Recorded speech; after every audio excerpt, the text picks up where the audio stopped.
ঘুম থেকে উঠবে কয়টায় জানেন? হ্যাঁ, মানব জাতির ঘুম থেকে উঠতে হবে কয়টায়?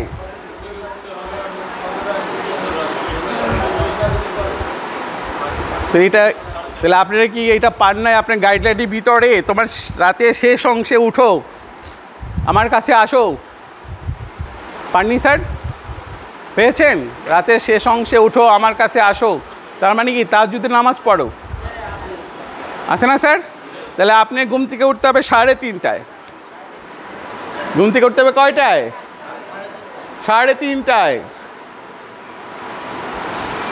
আপনাকে সজাগ থাকতে হবে কয়টা পর্যন্ত? 6টা পর্যন্ত। আপনি এখান থেকে শুরু করে এই 6টা পর্যন্ত আপনার সজাগ থাকতে হবে। কয়জনে ওঠেন 3:30টার সময় আর ঘুমান না? আপনার বডিতে এলোমেলো, হোমিওপ্যাথি ওষুধ কাজ করাবেন কীভাবে? করবে? হোমিওপ্যাথি তো ন্যাচারাল মেডিসিন, কাজ করবে না। আপনি মনে করেন আপনার ওষুধ সিলেকশন ঠিক হয়েছে, কিন্তু ওষুধ কাজ করছে না কারণ সে নিয়ম মানছে না। তাহলে এখান থেকে আপনার ওষুধ নির্বাচনের একটা গলদ লেগে যাচ্ছে, টোটালটাই গলদ লেগে যাচ্ছে। আমাদের বাংলাদেশের বিশ্বের যারা পৃথিবীতে যারা বেধর্মী, তারা 3:30টার সময় ঘুম থেকে উঠতে তারা রাস্তায় হাঁটতে যায়। হোটেলে থাকলে হোটেলের গলির ভিতরে তারা হাঁটতে থাকে, তারা আর ঘুমায় না 3:30টা পরে উঠে। কারণ সায়েন্স বলতেছে যে এই সময় আপনার শরীরের ভিতরে পাওয়ার আসতে থাকে। কি থাকে? এই পর্যন্ত আপনার 6টা, আপনার 5টা পর্যন্ত আপনার পাওয়ার আসতে থাকে। কি থাকে বলেন? পাওয়ার।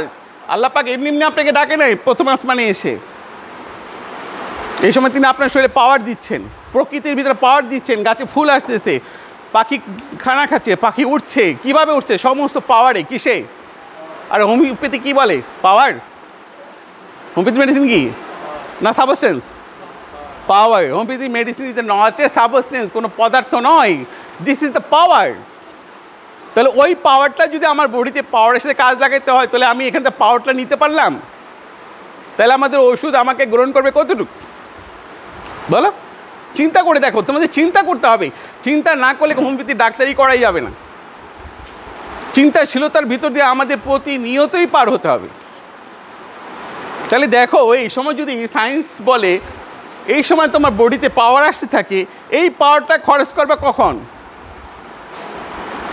এই যে শরীরে শক্তি আসলো, এই শক্তিটা আমি খরচ করব কখন? দিনে। কয়টা পর্যন্ত? সন্ধ্যা 6টা, রাত 9টা? হ্যাঁ হ্যাঁ, সূর্য হেলে যাওয়ার আগ পেয়ে তুমি তোমার কাজ থেকে ফারেক হয়ে যাও। তোমার জন্য কাজের জন্য তৈরি করা হয়নি বেশি, তোমাকে সামান্যতম কাজে করতে দেওয়া হয়েছে। কতটুকু? সামান্যতম। তার মানে কি, একটা সূর্য হেলে যাওয়ার আগে তার 12:30 ধরো, তাহলে কয়টা? 12:30, 12:30। তাহলে এখানে কি করতে হবে? 6টার সময় কি বলছে? তুমি ঘর থেকে বের হয়ে যাও তোমার কাজের জন্য, বলছে না? না ঘুমাতে বলছে? আপনারা তো ঘুমান সবাই, সকালবেলায় কাজ নেই, থাক ঘুমাই 9টা পর্যন্ত। আপনার বডি পাওয়ার আপনি নিজেই নষ্ট করতেছেন, আপনার অসুস্থতা আপনি নিজেই আনতেছেন। আপনার অসুস্থতা আপনি নিজেই আনতেছেন, আপনি টের পাচ্ছেন না। আপনার সিস্টেম অনুযায়ী যদি আপনার বডির একটা পাওয়ার, আপনার বডির একটা আর্নিক গতি, বার্ষিক গতি, একটা গাছের একটা আর্নিক গতি, বার্ষিক গতি, প্রতিটা চলতেছে পাওয়ারই। আর সেই পাওয়ারে যদি একটু গন্ডগোল লেগে যায়, তাহলে আপনার বডিটা অ্যাবনর্মাল হবে, আপনি রোগে ভুগে যাবেন। This the disease. যখন আমি আমার গাইডলাইন অনুযায়ী চলবো না, আমি যখন আমার মোবাইলটা তার গাইডলাইন অনুযায়ী চালাবো না, তখন এটা হ্যাং হবে কি না? হ্যাঁ, তাহলে বলো আমরা কোথায় আসি? কোন কথাগুলো আমাদের বেশি বলা উচিত? হোমিওপ্যাথি পড়তে এসে এই উপলব্ধিটা আমার হয়েছে, এবং এই উপলব্ধি থেকে হয়েছে যে দিস পাওয়ার। তাহলে পাওয়ার যদি পৃথিবীতে চলে, আল্লাহর যে গাছ সেটা তো একটা পাওয়ার ছিল, সেটার সাথে আমার সম্পর্ক কই? হিনিমিন কিন্তু বুঝতেন, কিন্তু তিনি আমার হয়তো সে কোরআন পেন নাই, বা তিনি গাইডলাইনগুলো সেই সামনে পান নাই। তিনি যদি পাইতেন তাহলে কিন্তু এই কথাগুলো বলতো। কিন্তু তিনি একটা কথা বলে গেছেন, মানব প্রকৃতি সম্পর্কে জ্ঞান। কুকুরের একটা প্রকৃতি আছে, পাখির একটা প্রকৃতি আছে, তাহলে মানবের একটা প্রকৃতি আছে। এই প্রকৃতি সম্পর্কে আমাদের কোনো কলেজগুলোতেই পড়ানো হয় নাই, যার কারণে আমরা খালি ওষুধ সিলেকশন করি। এটা তো সমস্যা রে বেটা, এটা যে অন করে নাকি বন্ধ করা দেখতো।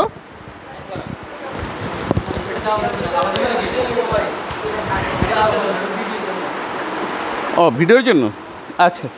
তাহলে দেখো যে আমরা যে মানব প্রকৃতি সম্পর্কে জ্ঞানটা এখন পর্যন্ত কলেজ থেকে শিখতে পারলাম না, কেউ বলেও নেই কখনো।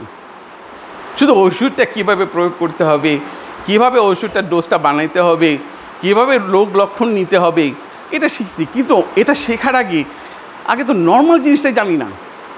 আর নর্মাল জিনিসটা যদি না জানি আমি অ্যাবনর্মাল জিনিসটা শিখবো করতে, বুঝতে পারছেন? তারা হয়তো আমাদের সে আগের সেই ডাক্তার ভাইরা হয়তো বুঝতেই পারেননি যে আসলে এই মানব প্রকৃতি সম্পর্কে জ্ঞানটা কী, বুঝতে পারছেন? তাহলে দেখেন এখানেই আপনি কাজ করবেন, 6টার সময় বের হইতেছে, পাওয়ার আসতেছে 3:30 থেকে, আপনি কাজ করবেন 12:30 পর্যন্ত, আপনি কাজ থেকে অফ হয়ে যেতে হবে। কী করতে হবে? দুপুরে পরে কোনো অফিস আদালতে কাজ হয় না, শুধু আড্ডাবাজি ছাড়া কোনো। স্কুল কলেজগুলোতে দেখো যে তোমার হলরুমে বসে যে টিচার আড্ডাবি করতেছে, ছাত্ররা দেখো যে আড্ডা করতেছে, কোনো কাজ হয়? কোনো অফিস আদালতে 1টার পরে জোরে নামাজের পরে কোনো কাজ, 12:30 বাজলেই কিন্তু সে কাজ থেকে উঠে যাচ্ছে প্রকৃতির নিয়ম অনুযায়ী। কিন্তু সে বুঝতেছে না যে আমি এটা কেন উঠলাম, এখন কেন আমি 12:30, কারণ সে উজু করতে যাবে, নামাজ পড়বে, তারপর সে আস্তে আস্তে খানা খাবে, তারপর আস্তে আস্তে সে রেস্টে যাবে। আমরা কি সকালে যে পরিমাণ কাজ করতে পারবো সেই পরিমাণ কাজ কি 3টায় করতে পারবো? কখনো দেখছেন কোনো ফার্মার তার বিকালবেলা খুব প্রচণ্ড রকম কাজ করতেছে?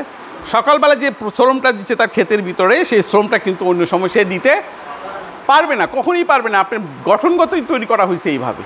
আর আপনার বডি যেহেতু জান্নাতি তৈরি করা হয়েছে, আপনার শরীরটা কিন্তু খুব সফটেড। সেই পরিবেশ অনুযায়ী আপনাকে মনে রাখতে হবে যে আমার বডি কিন্তু সেই অনুযায়ী তৈরি করা, কিন্তু আমি এখানে আসছি সেই নিয়মটা যদি ফলো না করি আমি এই পৃথিবীতে ভালো থাকতে পারবো না। তাহলে এবার আসেন, তারপরে কী করতে হবে 12:30 পর থেকে? বলেন,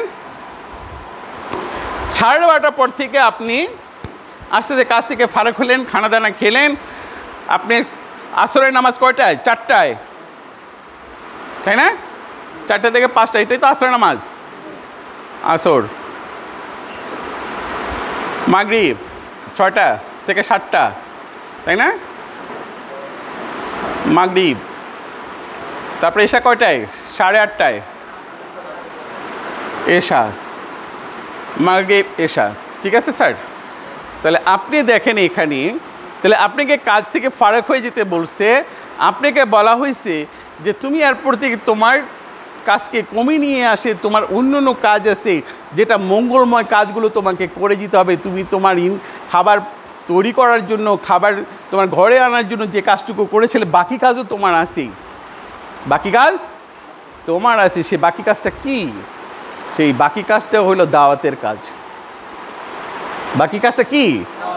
মঙ্গলময় কাজ করা, মানুষ মানুষকে উপকার করা, মানুষ মানুষকে জ্ঞান দান করা, মানুষ মানুষকে আলোচনা করা কেমনি পরবর্তীতে ভালো থাকা যায়। কারণ আমাদের পিছনে যে একটা যে অপশক্তি লাগিয়ে রাখছে, সেইটার হাত থেকে বাঁচতে পারি, আমি যেন আমার জিনিসটাকে বারবার ভুলে যেতে না পারি, সেই জন্য আমাকে গাইডলাইনটা বারবার পড়তে হবে এবং সেই অনুযায়ী আরেকজনকে জানাতে হবে। ওর আজকে মা মরে গেছে, ও আজকে সে গাইডলাইনটা ফলো করতে পারছে না, ওকে গাইডলাইনটা শেখানো আমার দায়িত্ব, এই কাজগুলো করার দায়িত্ব আপনার আমার, যেটা তাবলিগালারা করে থাকে, হুজুররা করে থাকে। সেই কাজটা করেন। এই যে কয়জনের বাবা মারা গেছে দেখেন, সে বাচ্চাটা কোনো কিছু শিখতে পারছে না, তাকে শেখানো উচিত আপনার আমার। শেখাতে পারছি? যে ছেলেটা দেখেন স্কুল কলেজে ভর্তি হচ্ছে, সে কোনো কিছু শিখতে পারছে না, কিন্তু তাকে যেও আমাকে শেখানোর দায়িত্ব আমার। কারণ সে প্রকৃতির নিয়ম ভঙ্গ করে সকাল 9টার সময় ঘুম থেকে উঠতেছে, তার শরীরে সমস্ত শক্তি খর্ব হয়ে যাচ্ছে এবং সেই শক্তি খর্ব হয়ে যাওয়ার কারণে সকালবেলা ঘুম থেকে উঠলেই তার বাথরুম নষ্ট হয়ে যাবে। আর বাথরুম যদি নষ্ট হয়ে যায় তার মেজাজ ভালো থাকবে? আর তুমি এদিকটা তো নাক্স খাওয়াচ্ছ, আর ওষুধ কোনো কাজই করে না। কি স্যার, বুঝতে পারছো? এখন দেখো যে এখানে এই কাজগুলো করবো এবং এখানে দেখো পরপর 3টে কিন্তু খুব দ্রুত দিছে আমাকে, পরপর দ্রুত দিছে এই কাজগুলো। এবং পরবর্তী কাজগুলো কি? আমার পরবর্তী কাজ হলো আমাকে এশা নামাজের পর থেকে চুপচাপ থেকে 9:30 থেকে 10টার ভিতরে আমাকে বিছনায় চলে যাওয়া, আর এই বিছনায় চলে যাওয়ার পর থেকে এই পর্যন্ত আমাকে স্লিপ, ঘুম, দেখেন এখানে 7 ঘন্টা ঘুম হয় কি না।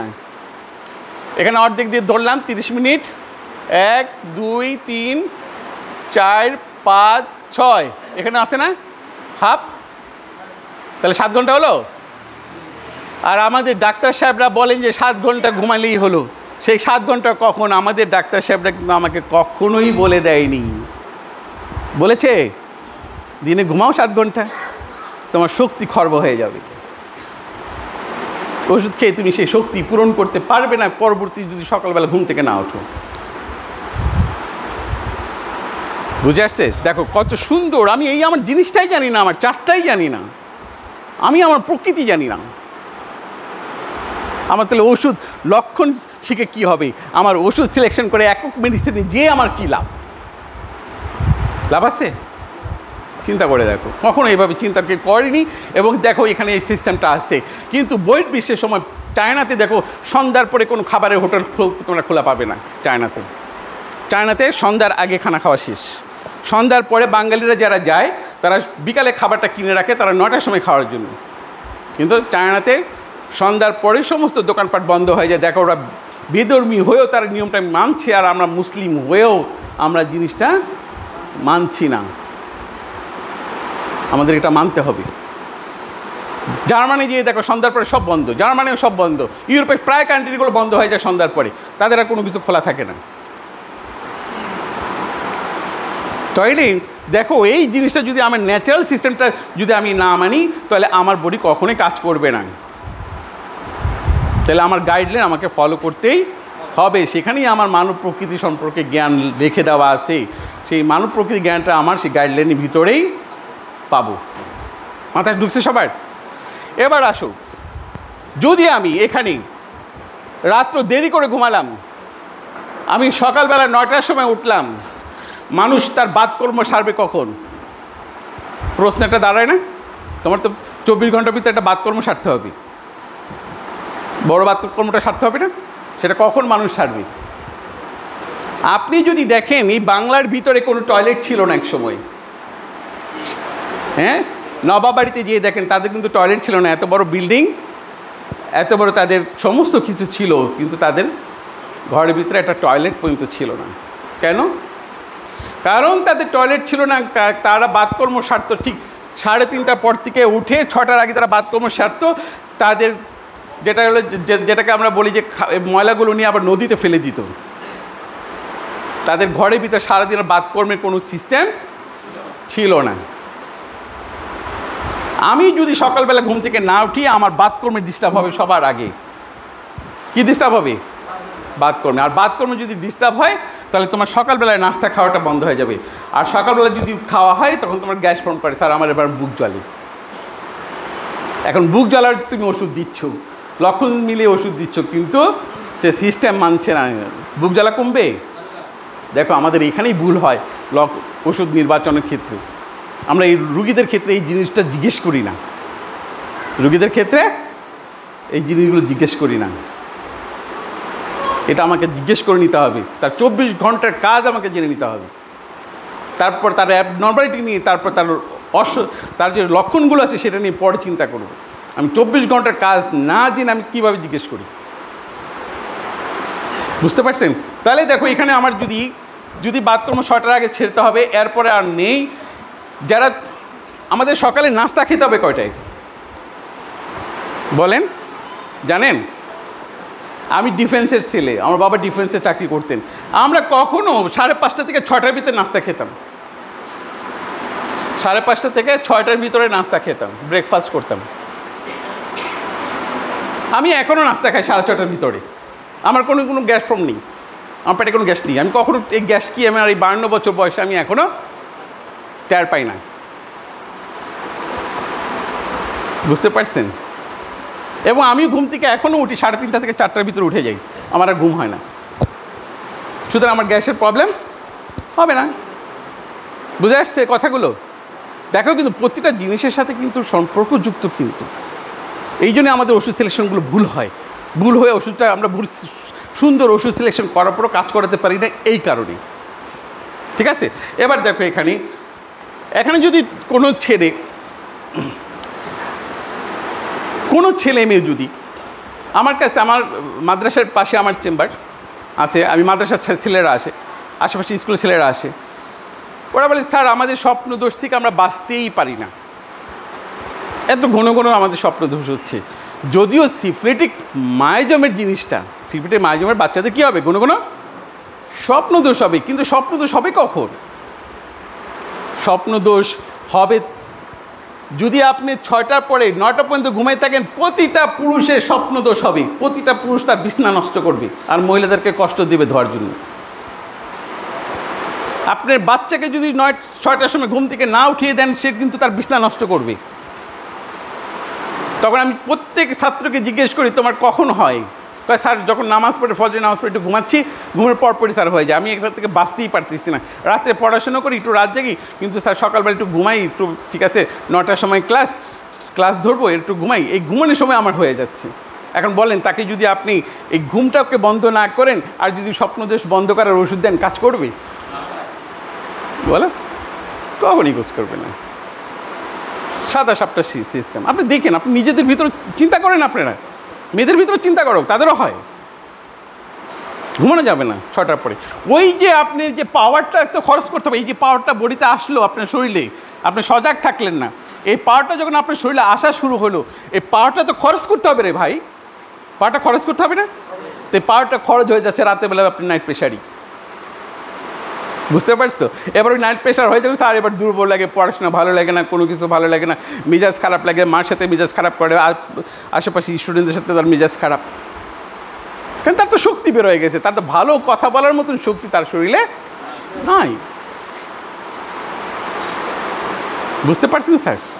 দেখেন আমাদের এই জিনিসগুলো এখন আমাদের কতটা জরুরি, এই জিনিসগুলো মেনে চলা, ঠিক আছে স্যার? এরপর আপনি বাকিটুকু মেনে নেন, এরপর আমরা আপনাদের গাইডলাইন পড়ে পড়ে আপনি বুঝে নিন। আমার তো স্বল্প কম, আমি এত কিছু বলতে পারবো না, বাকিটা পড়ে নিন, আর যদি কখনো দেখা হয় তাহলে আমরা পড়বো। এবার ডিলিট করে দিই। শরফিক, ডাস্টার নেই? ডাস্টার নেই? বাসায় গিয়ে খাতায় আঁকবেন সবাই, এটাকে খাতায় এঁকে এঁকে আপনি এটাকে প্র্যাকটিস করবেন, আর আপনি গাইডলাইন পড়ে পড়ে লিখবেন যে এই সময় আমার এই কাজ, তারও আরেকটু আলোচনা আছে। আপনি কে যে এই যে এখানে আপনি নামাজ পড়তেছেন, এই নামাজ পড়া কি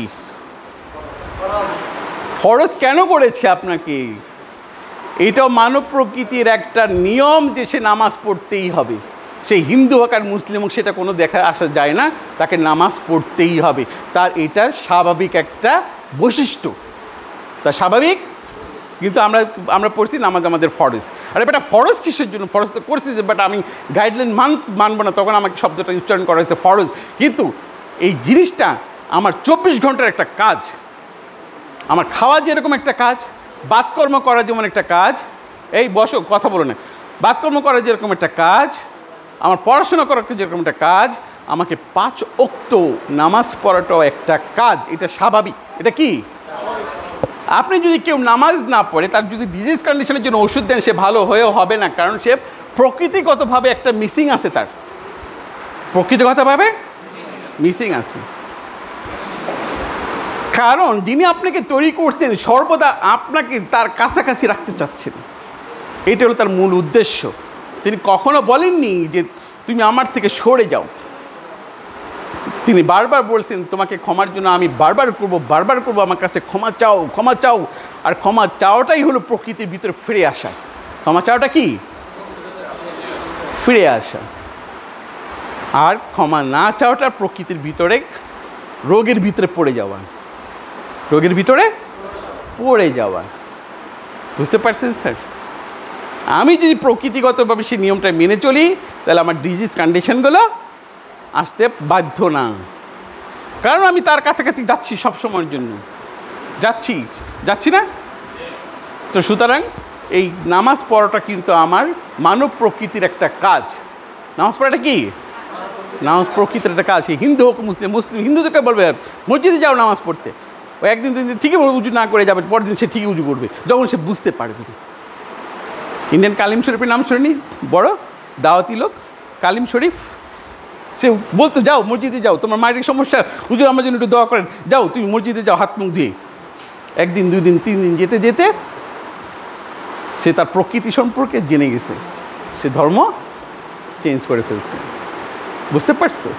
হিন্দুদেরকে বলবে যাও মসজিদে যাও, উজুটা করে, উজু করা লাগবে না, খালি হাত মুখ ধুয়ে ঢুকো প্রথমে। একদিন সে দেখছে, দ্বিতীয় দিন শিখবে কি না, তৃতীয় দিন শিখবে কি না, শিখবে। তাহলে আমিও তাকে প্রকৃতির ভিতরে টেনে নিয়ে আসলাম, তার স্বাস্থ্যের জন্য আমিও কাজ করলাম। বুঝতে পারছেন স্যার? এই জিনিসটা আপনাকে করতে হবে। এই একটা গেল। এখন দেখেন এখানে, তাহলে এটা গেল। আর কি আছে বলেন? মানব প্রকৃতি কি এতিমের সম্পত্তি ভক্ষণ করবে? মানব প্রকৃতি কি পাড়া প্রতিবেশীর সাথে ঝগড়া করবে? আপনাদের হিনিমের 5 নম্বর অ্যাফোরিজমে কি বলছে বলেন? বই অর্গান বইটা আছে কেন? নাই।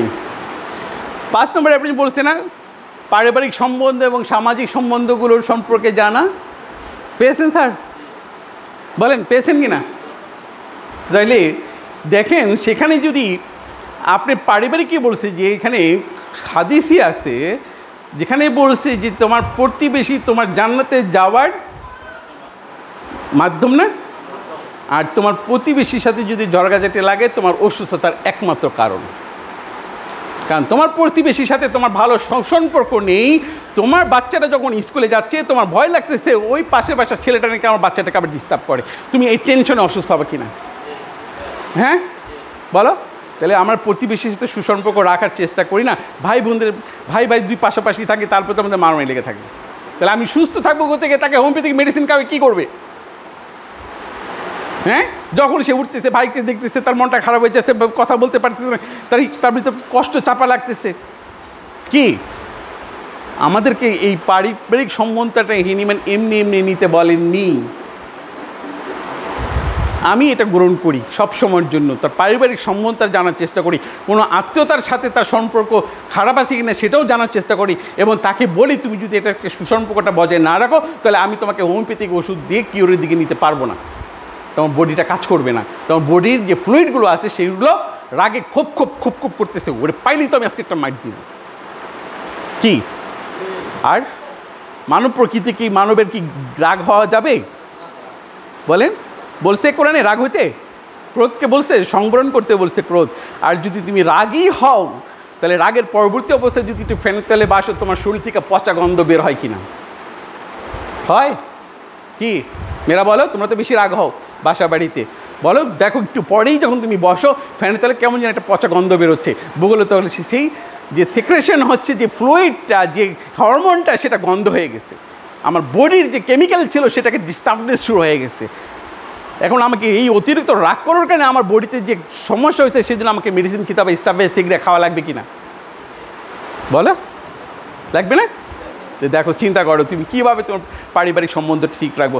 স্বামী স্ত্রীর ভিতরে একটু ঝগড়া লাগছে, স্ত্রীটা পট করে নিচে বিছনা লাগিয়ে লেসে ফেলছে, যেখানে আল্লাহ পাক নিষেধ করছে মানব প্রকৃতির ভিতরে স্বামী স্ত্রী আলাদা বিছনায় ঘুমাতে পারবে না, বলছে না?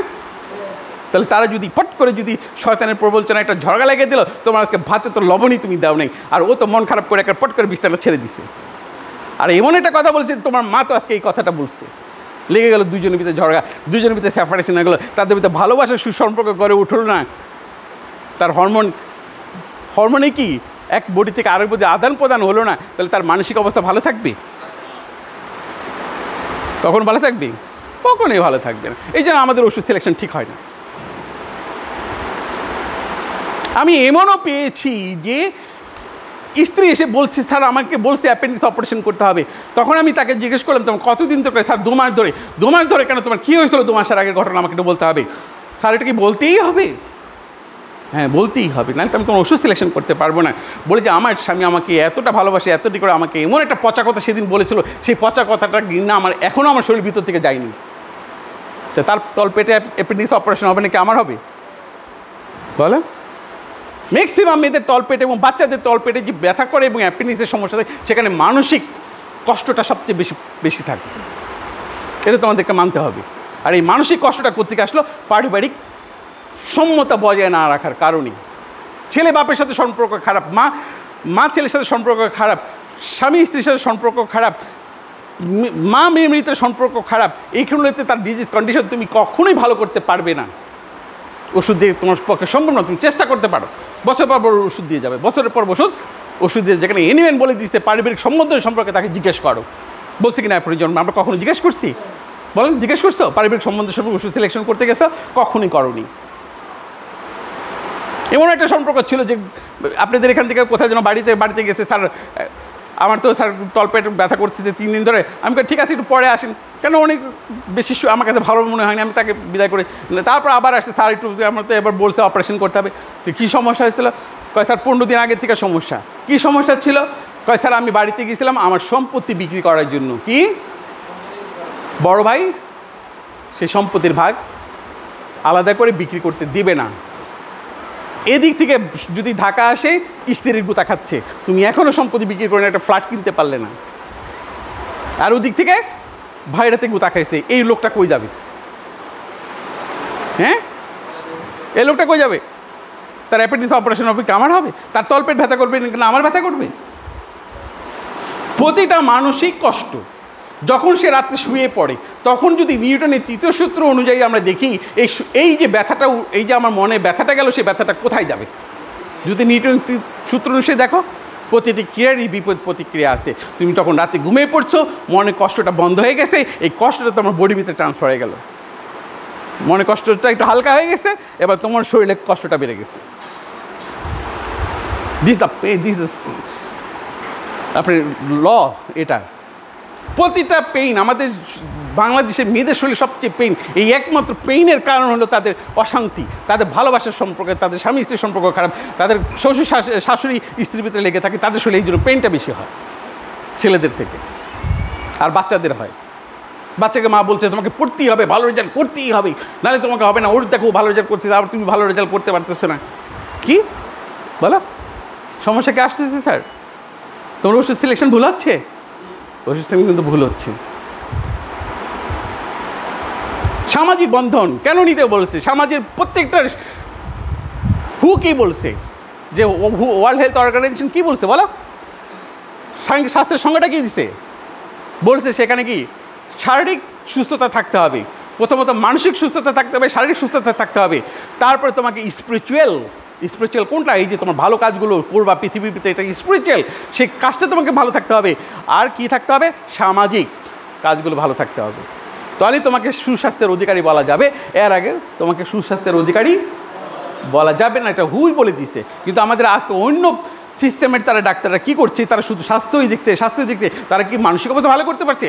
তাদের কি তাদের স্বামী স্ত্রীর বন্ধনটাকে ঠিক করে দিতে পারছে? তারা কি তাদের ছেলে বাবার ভিতরে সম্পর্কটা সুসম্পর্ক করে দিতে পারছেন?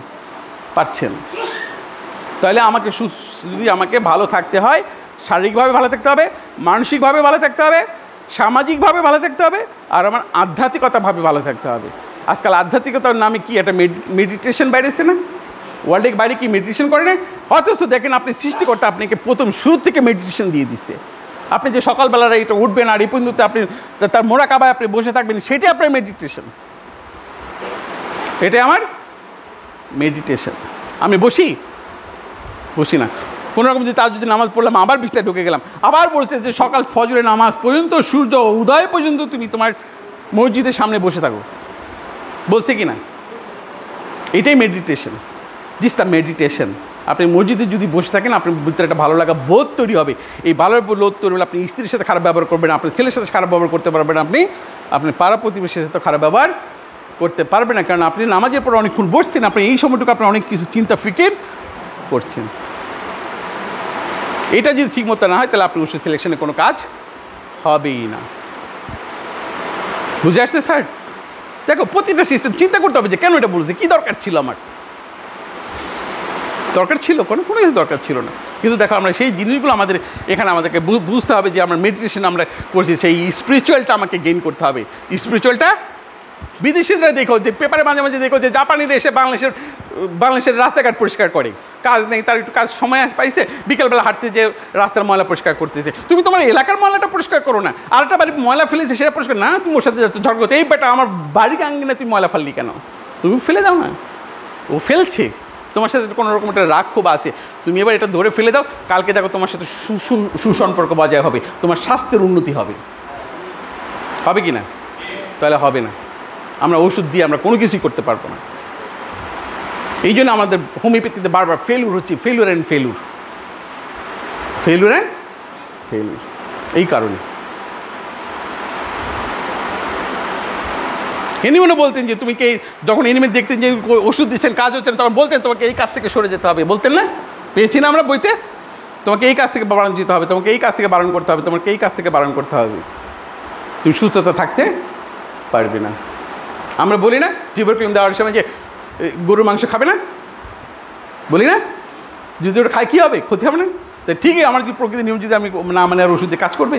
কোনো কিছু কাজ করবে না। টিউবারকুলাম যেন গরুর মাংস খেলে পরে কাজ স্থিতিশীলতা কমে যাবে, ঠিক আমার প্রকৃতির নিয়ম যদি আমি না মানি, আমার বডির যে একটা কারিকুলাম আছে সেটা ডিস্টার্বেন্স শুরু হয়ে যাবে, সেখানে আমার কোনো কাজ হবে না। কি স্যার, অঙ্কের মতন মিলে যাচ্ছে জিনিসগুলো, আর কিছুই না। এটা একটু মুছো না।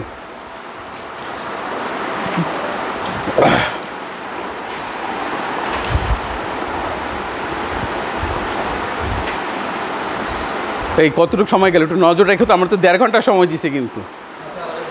হ্যাঁ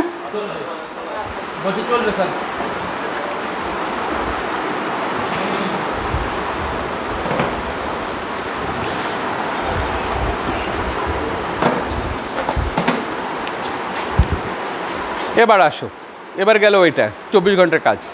এবার তোমার 70 বছর জিন্দিগির একটা ফ্রেশটা তুমি আঁকাও এখানে।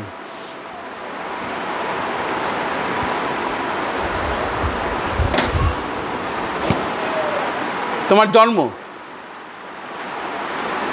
মায়ের পেট, এই একটু বাচ্চাদেরকে একটু সাবধান করো মা। মায়ের পেটে তোমার অবস্থান,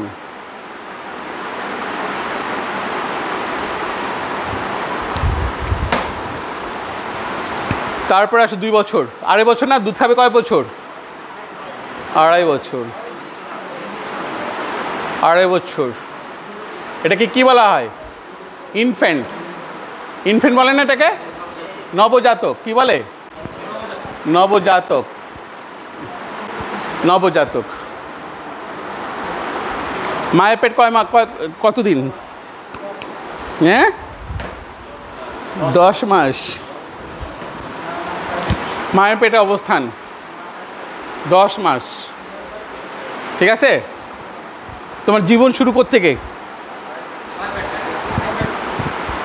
হ্যাঁ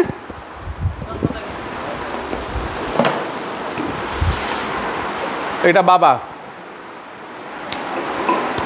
এটা মা, এটা বাবা মা, এটা বাবা। ঠিক আছে?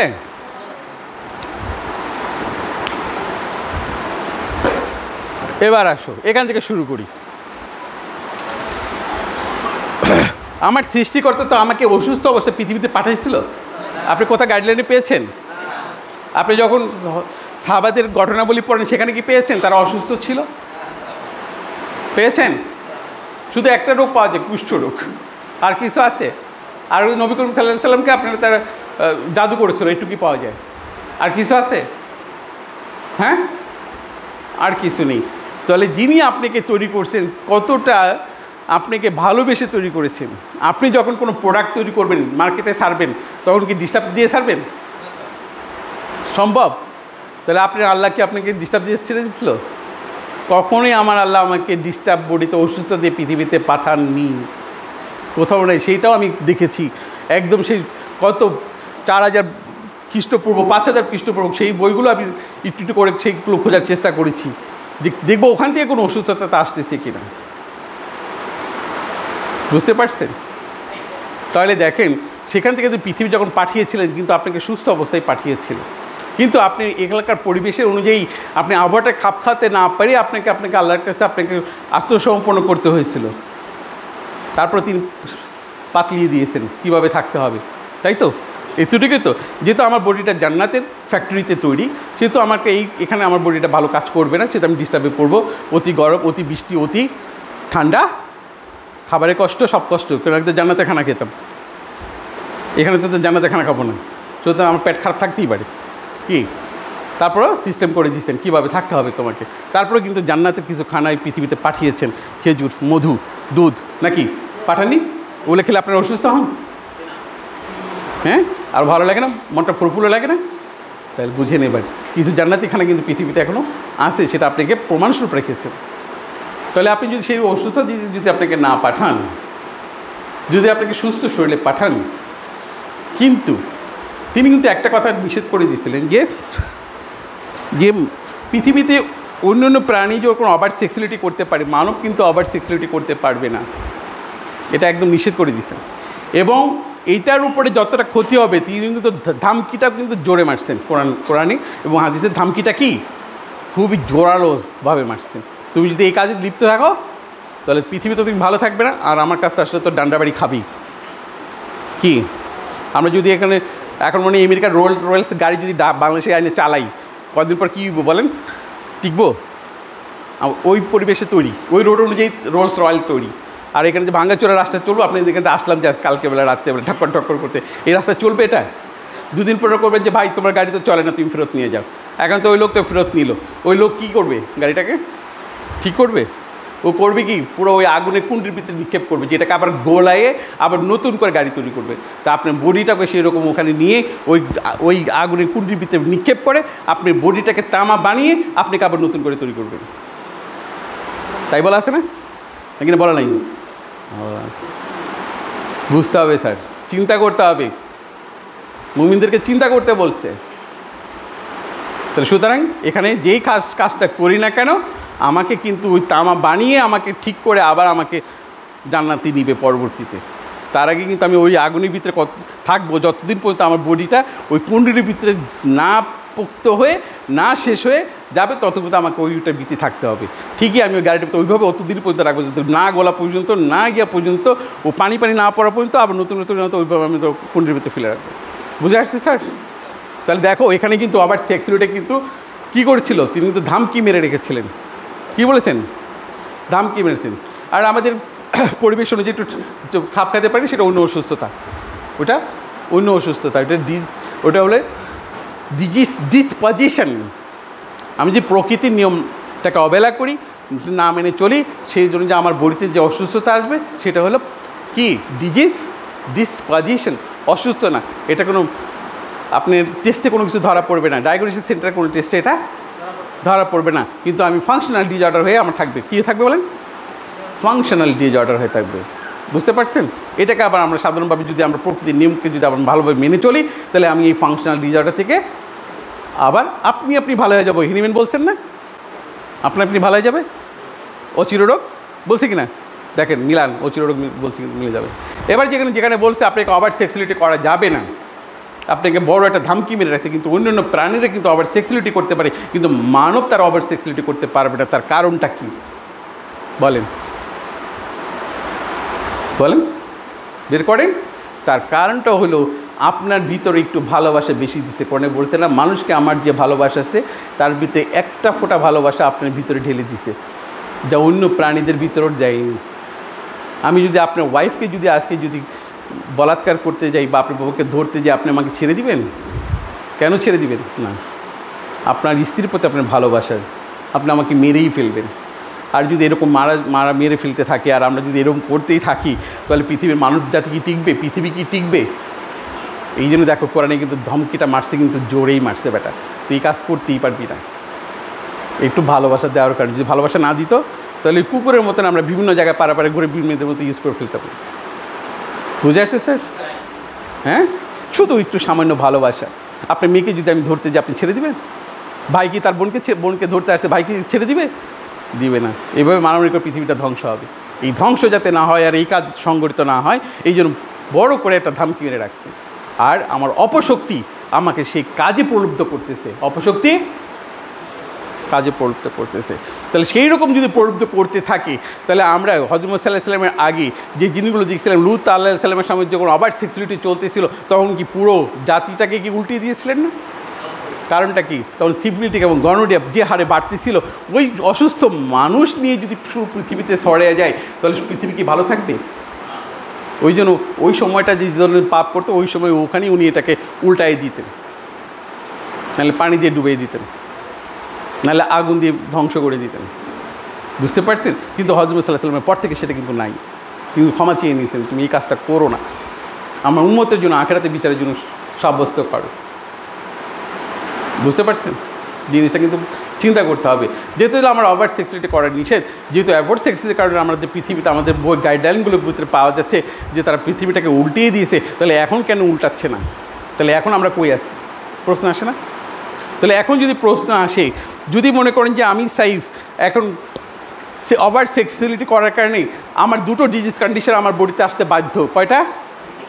দুইটা ডিজিজ কন্ডিশন বাধ্য। একটা হলো গনোরিয়া, একটা সিফিলিস, যেটাকে তোমরা মায়াজম বলো, যেটা তোমরা সাইকোসিস মায়াজম বলো, যেটা গনোরিয়া থেকে সাফ্রেস হওয়ার পর যে ডিজিজ কন্ডিশনটা তৈরি হয় সেটাকে তোমরা গনোরিয়া বলো, আর যে সিফিলিসটা তৈরি করো সেটা আমরা সিফিলিস বলি, তাই না? এই তো বলি যে দেখো যে সায়েন্স কী বলে, যদি কারো শরীরের ভিতরে যদি সিফিলিস জার্ম একবার ঢুকে সে ডিজিজ কন্ডিশনে ভুগিয়ে সে বংশ পরস্পরায় 14 পুরুষ, 15 পুরুষ, 20 পুরুষ, 25 পুরুষ পর্যন্ত সেটা ট্রান্সফার হয়। সেই ডিজিজ তুমি আজকে যে কাজটা খারাপ করলে, এই যে তুমি আজকে সিফিলিসটা গ্রহণ করলে, তোমার বংশ পরস্পরের মাধ্যমে 14 পুরুষ, 15 পুরুষ পর্যন্ত সে ট্রান্সফার হবে। যার কারণে আমাদের এই শেষ সময় আমরা সবাই অসুস্থ। বুঝে আসছে স্যার? তো দেখো যে হেনিম্যান কিন্তু বারবার চেষ্টা করতেছিলেন, আমি যখন ফাংশনাল ডিজার্ডার হচ্ছে আর যখন আমি ওষুধ দিচ্ছি ভালো হচ্ছে, আবার ভালো হয়েও ভালো হয় না, আবার ফেরত আসছে, তাহলে কারণটা কী ছিল? তিনি পিছনের দিকে বইগুলো যখন আরও থেকে বেশি পড়া শুরু করলেন, তখন দেখলেন যে এই দুটো জিনিস মানব জাতির জন্য সবচেয়ে বেশি ধ্বংসাত্মক। বুঝে আসছে? গনোরিয়া যদি হয় তার আমরা ঘাগুলো তো আমরা সবাই দেখছি, ছবিতে দেখছি না, ওটা আমাদের দেখা হয়ে গেছে। তাহলে মনে করেন যে আমি গনোরিয়া সাইফ ক্যারি করছি, আমার আল্লাহ পাক আমাকে যে শক্তি দিয়েছিল 100%, আমি যখন সিফিলিস ক্যারি করলাম আমার শরীরের শক্তি কত পার্সেন্টে চলে আসবে? 60%-এ। গনোরিয়া হলে 80%-এ। 60% আমার শরীরের শক্তি। কতটুকু শক্তি? 60 কারণে। এখন আপনার বাড়ির মেয়েটা আমার সাথে বিয়ে দিয়েছেন, তার কিন্তু 100 ছিল, সে কোনো খারাপ কাজ করেনি, 100% শক্তি। এখন আমার সাথে যখন সেক্সুয়াল রিলেশন হবে তার সাথে, যখন আমার ভিডিওটা তার ভিতরে পড়বে, যখন তার ভ্যাজানা ক্যানেলের সাথে আমার ইয়েটা যখন ঘষা লাগবে, তখনই কিন্তু ট্রান্সফার হয়ে যায়। বুঝতে পারছো? মিকাস মেমব্রেনের ভিতর দিয়ে ট্রান্সফার হয়ে যায়। ওটা পড়া পর্যন্ত ট্রান্সফার হবে না, যখন পর্যন্ত আমার যে দূষিত যে অঙ্গটা আর শুদ্ধ অঙ্গের সাথে যখন সংমিশ্রণ করবে আর যখন ঘর্ষণ তৈরি হবে, ওখানে যে একটা শক্তি তৈরি হবে, একটা গরম অনুভব হবে, সেই গরমের ভিতর দিয়ে সেই মিকাস মেমব্রেনের ভিতর দিয়েই এই জার্মটা ঢুকে গেল। সিফিলিস আমি তার ভিতরে ঢুকিয়ে দিলাম। সিফিলিস তার ভিতরে কী করলাম? ঢুকিয়ে দিলাম। এখন বলে যে স্যার আমার মেয়েটা তো আমার কাছে ছিল 18 বছর বয়স পর্যন্ত, কোনো দিন অসুস্থ হয়নি, এখন আমার মেয়ে বিয়ের পর থেকে অসুস্থ, বলে না? হ্যাঁ, তো দেখো this the syphilitic, the gonorrhoea. এখন মেয়েটাকে নষ্ট করলো সে। এখন যখন এই দুটোর ভিতর দিয়ে যখন জাইগোট তৈরি হবে, একটা কোষ, একটা শুটকিট আসলো, আর একটা তার পাশে যখন একটা ডিম আসলো, যখন এই দুটো কোষ একত্রিত হবে, তখন দুটো কোষ যখন একত্রিত হলো, তখন কি হলো? পুরোপুরি ছড়ায় গেল। আর মেয়েটা দেখবা যে কি সুন্দর চেহারা, সুন্দর মেয়েটা ছিল, এখন যত বয়স বাড়তেছে মেয়েটা বুড়ি লাগতেছে, মেয়েটাকে বুড়ি লাগতেছে। কারণ এই সিফিলিটিকের কারণে তার বডি কন্ডিশনটা ভেঙে গেছে, তার বডির যেই সৌন্দর্যটা ছিল সেটা নষ্ট হয়ে গেছে। এরপর থেকে যখন এই বাচ্চাটা জাইগোট ফর্ম করলো, এই 9 মাস কি এখানে ভালো থাকবে? তোমরা তো ওষুধ সিলেকশন করো যে এখানে এই হয়েছে স্যার, এই হয়েছে, কিন্তু এখানে খবর রাখছো? বলো, তাহলে ওষুধ সিলেকশন ঠিক হবে? কখনো ঠিক হবে না ওষুধ সিলেকশন। এই 9 মাসের যদি তুমি খবর না নাও, কখনো হবে না ওষুধ সিলেকশন ঠিক। তাহলে আমরা এখানে কি পাবো? বাবার হেরিডিটি, দাদা, চাচা, তারপরে দাদি, তারপরে কি মায়ের পক্ষে কী পাবো? খালা, মামা তো ভাই বোন, তাই না? মামা তো ভাই বোন, এই তো এই বডি কন্ডিশন। তাহলে কি আমার তৈরি হলো কি? ব্যাকগ্রাউন্ড তৈরি হয়ে গেল। বডির ব্যাকগ্রাউন্ড তৈরি হয়ে গেল, এর ভিতরে এখানে আসছে, সেটা তো ডিস্টার্ব আসেই। তারপর আমরা তো পুরুষদের খুবই ভালো থাকার চেষ্টা করি, শয়তান আমাদেরকে ভালো রাখার চেষ্টা করি। ঘরে ঢুকে দিলাম স্ত্রীর গায়ে একটা থাপ্পড়, পেটে 6 মাসের বাচ্চা, কী বু মেয়েটা কি ভালো থাকবো? মনোকষ্ট পাবে না পাবে না? পাবে। এই মনোকষ্টের কারণে আজকাল বিকলাঙ্গ বাচ্চা তৈরি হচ্ছে, অটিস্টিক বাচ্চা তৈরি হচ্ছে এই কারণে। অটিস্টিক বাচ্চা এই কারণে তৈরি হচ্ছে। যেখানে একটা লাইফ আসতেছে, যেখানে 9.5 মাস আমাকে তাকে খেদমত করতে হবে, আর আমি সাইফ তার কাছ থেকে খেদমত নেওয়ার চেষ্টা করতেছি, তো লাইফটা কি ভালো আসবে? তুমি যে একটা ধান গাছ লাগাও, ওটা সুন্দর করে জমি চাষ করে, সুন্দর করে পরিষ্কার পরিচ্ছন্ন করে, কি কয় মাস? 3.5 মাস নাকি?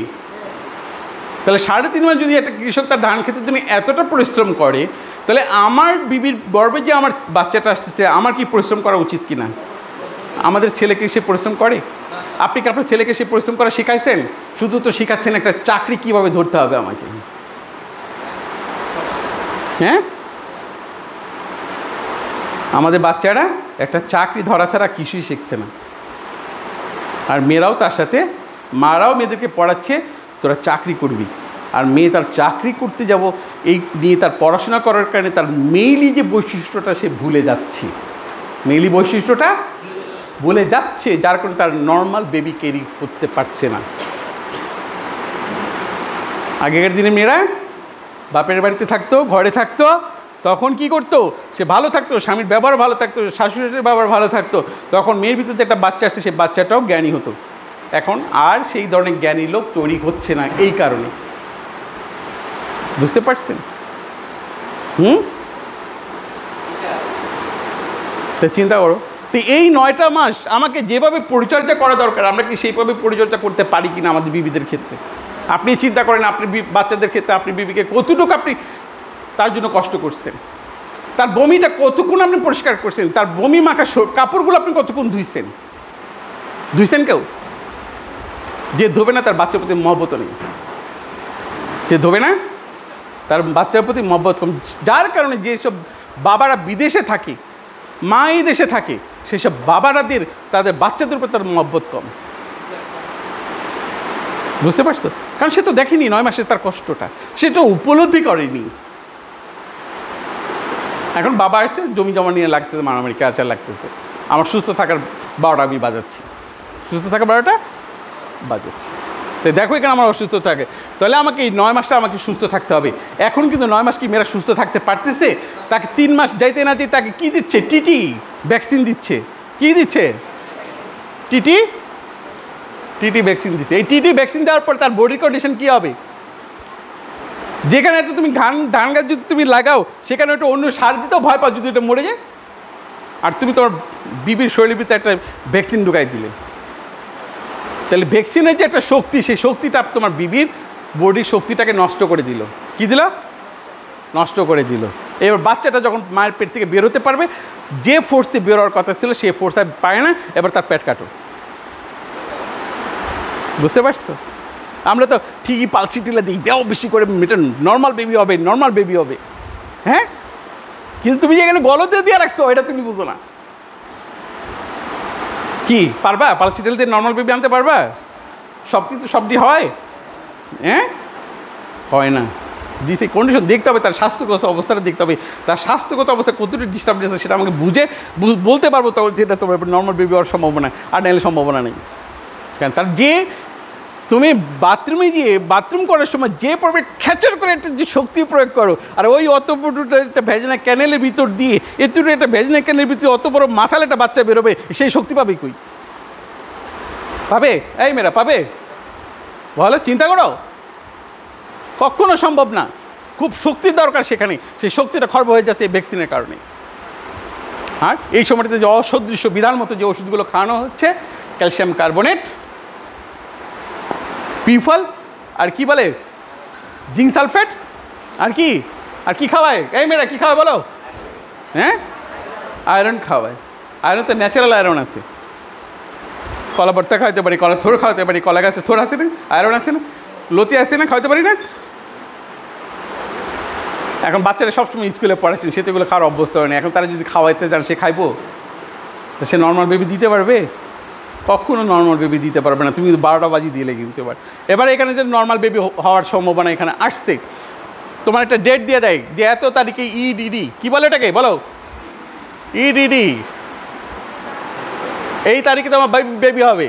এবার ডাক্তারের কাছে গেছো, বলতেছে তোমার বেবি উল্টায় রয়েছে। কেন উল্টায় রয়েছে? তোমার বডিতে শক্তি পাইনি, ওই সময় যে পরিমাণ শক্তি দরকার ছিল ওই বডিটা ঘোরার জন্য সেই শক্তিটা পায় না, যার কারণে বেবিটা ওই সময় অনুযায়ী উল্টায় রয়েছে। মায়ের পেটের ভিতরে বাচ্চাটা কী হয়, ঘুরতে থাকে। এই ঘুরতেও কিন্তু একটা শক্তি দরকার, সে ঘুরতেও এই শক্তিটা যদি না পায় তাহলে কি সে অ্যালোপ্যাথরা বলে ফেলবে না যে তোমার এবার প্যাট কাটতে হবে? আর প্যাট কেটে বের করতেছে কবে বলো? প্যাট কেটে বের করতে পারছে যে 14 দিন আগে, লেখে না 14 ডেজ আগে তোমাকে সিজার করা হবে। 40 সপ্তাহ থেকে 14 ডেজ আগে তোমার বাচ্চাকে বের করে দেবে। বাচ্চা পেট কেটে বের করলো, বাচ্চা খাবার আসলো না পৃথিবীতে, আসছে? পৃথিবীতে ঠিক নির্দিষ্ট সময় মতো তার খাবার আসবে। তুমি এবার কি খাওয়াইলা? কৌটার দুধ খাওয়াই দিলা, আর পেট তো খারাপ, বাচ্চা এবার কি হলো, জন্ডিসে ভুগে গেল। কে নিউনেটাল জন্ডিস আছে না? হ্যাঁ, এই নিউনেটাল জন্ডিস কেন আসছে? এই বাচ্চার খাবার পৃথিবীতে আসে নাই। যে খাবার মায়ের দুধের ভিতরে আসার কথা ছিল, যে শক্তি আসার কথা ছিল, যে পাওয়ারটা মায়ের ব্রেস্টের ভিতরে বের হওয়ার কথা ছিল, সেই বাচ্চাটা সেই পাওয়ারটা নিতে পারে নাই, যার কারণে তার বডিটা ধ্বংসের দিকে চলে গেছে। বুঝতে পারছো? প্রকৃতির ভিতরে কে কখন আসবে সব কিছু নির্দিষ্ট না, গাইডলাইন অনুযায়ী। এই কথা কম বলো, বাসে যে কথা বলো, আমরা একদিন বাসে যাওয়ালে তোমার মাথায় কতটুকু নিতে পারবে আমি জানি না, কিন্তু বলে তো যাচ্ছি। বুঝতে পারছো? তাহলে দেখো যে এখানে তোমার যে এখানে যে জিনিসটা এই 14 দিন আগে বেবিটা বের করছে, এর একমাত্র কারণ হবে বাচ্চাটা নিউনেটাল জন্ডিস হবে।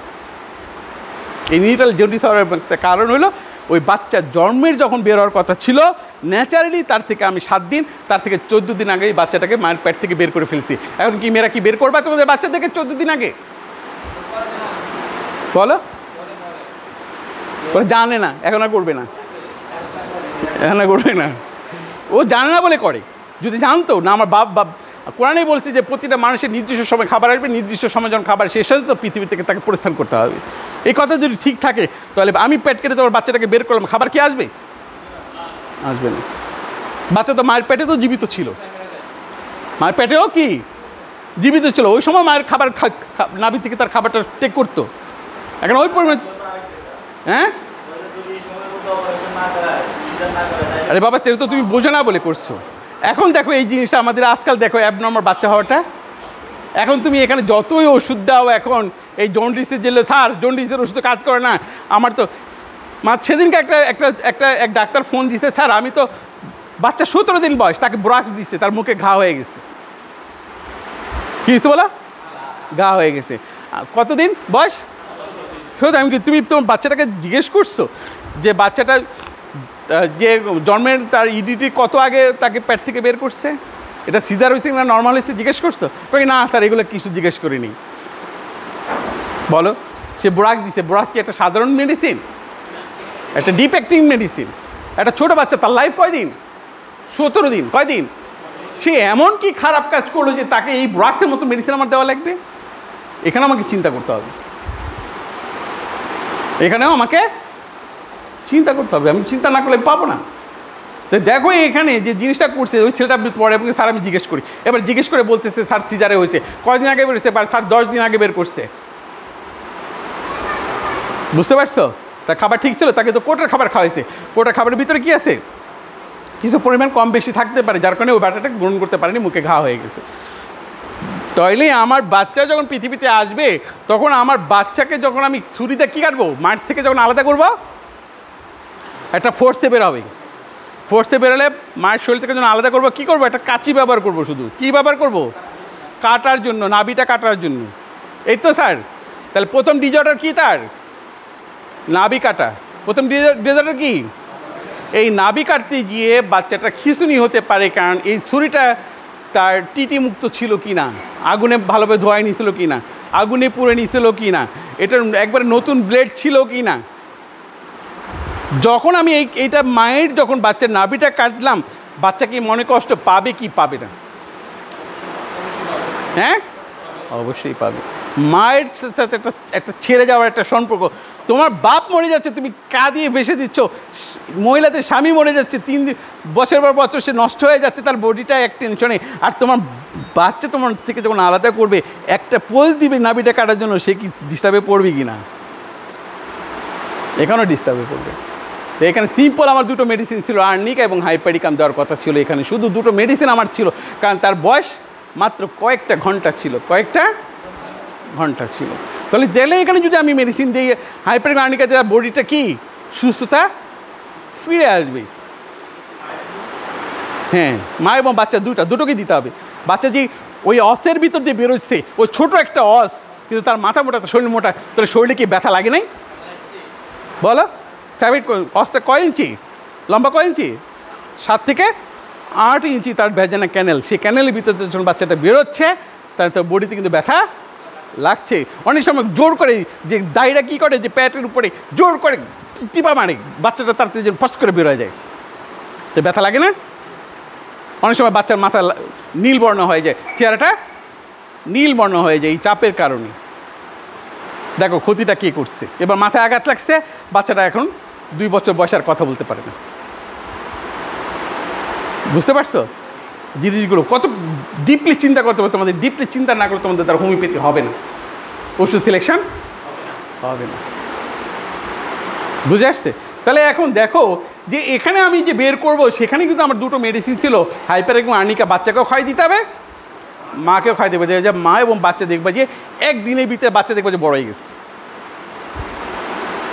একদিনে বড় হয়ে গেছে। তোমরা কি কখনো বট গাছের বিচি দেখছো? হ্যাঁ, দেখছো? এই মেয়েরা দেখছো বট গাছের বিচি? ও কি বট গাছের বিচি কি ছোটো না বড়?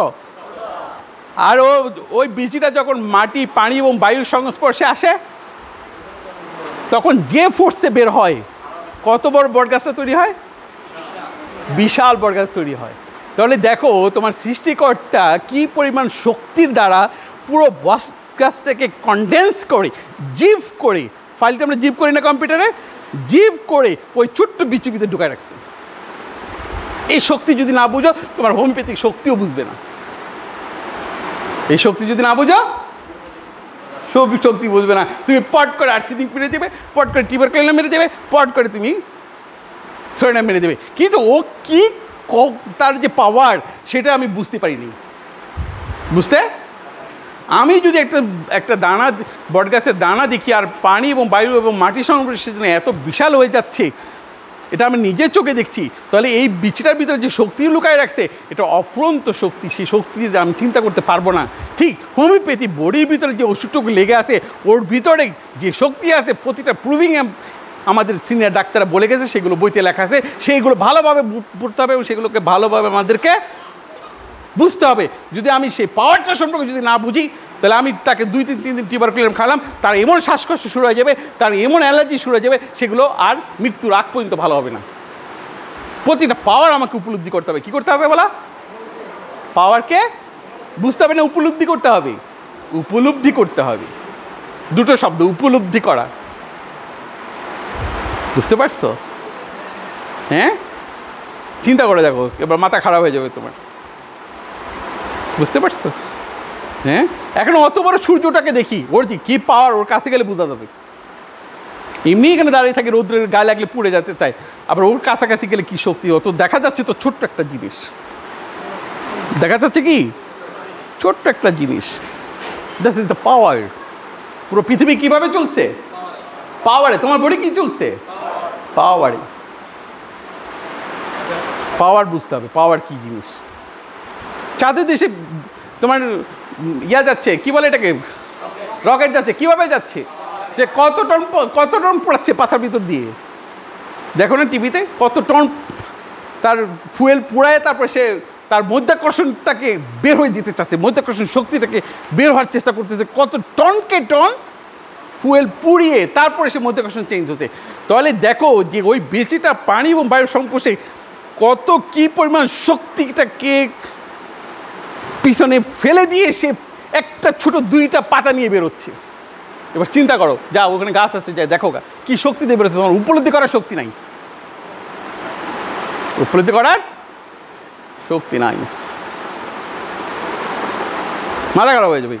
তাহলে হোমিওপ্যাথি প্রতিটা ওষুধ কী এবার আমাকে বুঝতে হবে, প্রতিটা উপলব্ধি করতে হবে। চট করে এই তুই একটা নাক্স খেয়ে নে, তুই একটা ইয়া খেয়ে নে, আর্সেনিক অ্যালবাম খেয়ে নে, তুই একটা হাইপারিন খেয়ে নে, তুই একটা আর্নিকা খেয়ে নে, তুই একটা নেট্রামিউর খেয়ে নে, বলে দিই হবে? আমি শক্তি বুঝি নাই, না বোঝার কারণে আমি এই কথাটা বলছি। আর শক্তি না বোঝার কারণে আমি ঠিকমতো পড়াশোনা না করার কারণে আমি আবার ওষুধটাকে মিস ইউজ করতেছি। কী করতেছি? ওষুধটাকে মিস ইউজ করতেছি, যার কোনো রোগ ভালো হয়েও ভালো হয় না। বুঝতে পারছো ভাই? দেখো তোমাদেরকে তো কতক্ষণ সময় লেগে যাবে, মাত্র তো শুরু করলাম, তোরা তো সবাই চলে যাবে এখন খেতে। দেখো এখানে চলবে বেটা ফাজিল। দেখো এখানে, এখানে তোমার 0 গেল, বয়স জন্মগ্রহণ করলা। এখানে আমরা দুটো মেডিসিন ব্যবহার করবো, কী কী? আইপ্রেগাম আর্নিকা। শুধু তার পেইন আছে বডিতে, কী আছে বলা? পেইন। এরপর বাচ্চা যদি 14 দিনেরও হয়, 15 দিনেরও হয়, 1 মাসের হয়, এই 1 মাসের হিসাব করব। কী হিসাব করব? 1 মাসে। আর কী হিসাব করব? তার পিছনে 9 মাস, পিছনে 9 মাস, আর এখানে 1 মাস। তাহলে 14 দিনের ভিতরে সে কী খারাপ কাজ করতে পারে? যদি অ্যানিমেল বলে থাকে, যে নিউটন বলে থাকে প্রতিটি ক্রিয়ারই বিপরীত প্রতিক্রিয়া আছে, তাহলে আমার কাটতে যে একটা প্রতিক্রিয়া তৈরি হয়েছে, তার যে বিপরীত প্রতিক্রিয়াটা আছে, এই দুটো মেডিসিন বডিটাকে সংশোধন করে দিবে। তো মুখে ঘা হোক, আর বাচ্চাটা পায়খানা করে ভরে ফেলুক, আর বাচ্চাটার অন্য জ্বর উঠে যাক, সমস্যা হয়ে যাক, এই দুটো মেডিসিনকে তোমাকে সংশোধন করে ফেলবে। জন্ডিস হোক, সংশোধন করে ফেলবে। কিন্তু ধৈর্য ধরবে কি? এরপরে যদি রুগী ভালো না হয়, তাহলে বুঝতে হবে যে বাবা মার ধাতুগত কোনো সমস্যা আছে, যেটা আমরা হেনিম্যান আমাদেরকে বলছে। কি বলো? বাবার সিফিলিস, মার সোরা, কি? হ্যাঁ, এখানে এখন তাকে ওই আর্নিকা দেওয়ার পর ভালো না হয়েও হচ্ছে না, তখন আমাকে এদিকে চিন্তা করতে হবে, আমাকে এবং আমাকে ডিপ মেডিসিন কোনটা দেওয়া যেতে পারে। বুঝে আসছে এবার জিনিসটা? তাহলে আমার কয় মাসে গেল? 1 মাস গেল। এবার বাচ্চা দুধ খাবে কয় মাস? 2.5 বছর। হ্যাঁ, 30 মাস বলছে না? 30 মাস, হ্যাঁ 2.5 বছর বলছে তো। এই ম্যাডাম, বাচ্চারা দুধ খাবে কয় বছর? হ্যাঁ, 2.5 বছর। তাহলে দেখো যে তার 2.5 বছরে খাবার কি? 6 মাস পর্যন্ত কি খাবার তার? শুধু দুধই, আর তার পাশাপাশি একটু পেটটাকে সহনশীলতা করার জন্য একটু একটু করে খাবার দিতে বলছে। কিন্তু তার 2.5 বছর পর্যন্ত দুধ খেতেই হবে। মা পাচ্ছে না, সেটা তার তকদির। পাচ্ছে না, বাপের সিফিলিটিক, মায়ের সোডা, কি এই কারণে দুধ বন্ধ হয়ে গেছে, তার খাবারটা আসাটা বন্ধ হয়ে গেছে। এখন স্যার আমার বাচ্চার তো খাবারই তৈরি হয় না মায়ের পেটে। আর কি? সিজার হয়েছে, হোয়াটসঅ্যাপ ডেলিভারি হয়েছে, কাটা পড়ছে, অ্যান্টিবায়োটিক। এবার বাচ্চার দুধ তৈরি হবে? হ্যাঁ, তৈরি হবে না, বন্ধ হয়ে যাবে বাচ্চার দুধ তৈরি হওয়া। অ্যান্টিবায়োটিক কী করে? পুরো বডিটাকে ড্রাই করে ফেলে দেয়, পুরো ভিতরে জলীয় বাষ্পটাকে ড্রাই করে ফেলে দেয়, যার কারণে বাচ্চার বুকের দুধ কি হয়? শুকিয়ে যায়। বুঝতে পারছো জিনিসটা? তাহলে এই 2.5 বছর পর্যন্ত বাচ্চা শুধু কি করতে পারে আমাকে মাথায় আনতে হবে। কি করতে পারে? মাথায় রাখতে হবে। এই 2.5 বছর ভিতরে যখন আমি একটা 2.5 বছর বাচ্চা দেখব, তার জীবনকাল কয়দিন? ভাই কথা বলেন না, কথা বলে খেয়ে হারিয়ে ফেলবেন, শেষে ভেজাল লাগাবেন। তাহলে কতটুকু হলো বলো?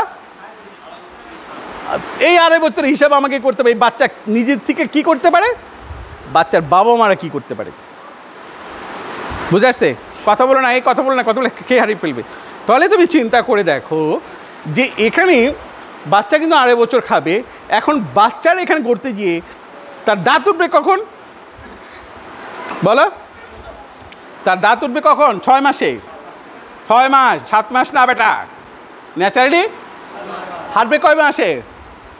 1 বছর। হাঁটা কথা বলবে কয় বছর? 2 বছর। কথাই একটু একটু করে বলা চলবে। এটা কি নেচার? এটা কি নেচার? এখন বাচ্চার দাঁত উঠছে 9 মাসে। তুমি জিজ্ঞেস করলে তোমার বাচ্চার দাঁত উঠছে কয় মাসে? কয় যে আমার বাচ্চা দাঁত তো 9 মাসে উঠছে। তাহলে বাচ্চা কি, তুমি এখন বাচ্চার কি ডেভেলপমেন্ট অ্যারেস্টেড না ডেভেলপমেন্ট ফুললি চলতেছে? হ্যাঁ, অ্যারেস্টেড। একটা রুব্রিক আছে ডেভেলপমেন্ট অ্যারেস্টেড, অনেকগুলো মেডিসিন আছে ডেভেলপমেন্ট অ্যারেস্টেড। বাচ্চার ডেভেলপমেন্টটা বন্ধ হয়ে গেছে, বাচ্চার ডেভেলপমেন্টটা বন্ধ হয়ে গেছে। এখানে আমাকে অন্য মেডিসিন দেওয়ার আগে চিন্তা করতে হবে তার ডেভেলপমেন্টটা বন্ধ হইলো কেন, আমার মাথায় আনতে হবে তার ডেভেলপমেন্টটা বন্ধ হইলো কেন। এটা যদি আমি চিন্তা না করি তার জন্য ওষুধ সিলেকশন হবে না। তার কেন 6 মাসে দাঁত উঠলো না, এখন এই 9 মাসে দাঁত উঠছে, তার কথাও তার দেরি হবে, হবে না? হাঁটা দেরি হবে না? হবে। খুঁজে বের করতে হবে তাহলে কি এই 6 মাসের ভিতরে বাচ্চা কি অসুস্থ ছিল?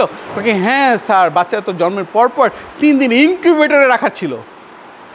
কয়দিন? দেখো ভেজালটা কেমনে লাগে, দেখছো? কয়দিন বলছে বলা? 3 দিন ইনকিউবেটরে রাখা লাগছে। এই 3 দিন কি মায়ের বুকের সাথে কি বাচ্চা ছিল? ছিল। ও পৃথিবীতে অন্য অন্য জায়গায় বাচ্চা যখন মায়ের পেট থেকে বের হয় বাবাকে বসায় রাখে সামনে, একটা কাপড় দেয় মায়ের পেট বরাবর, বাবা থাকে, মায়ের হাত ধরে কথা বলে, আর ওদিক থেকে তারা বেবিটাকে খালাস করে। আর বেবিটাকে দেওয়ার দেখো এখানে স্বামীটা থাকাটা তার কতটা জরুরি তার প্রেগনেন্সির, তার ডেলিভারির সময়।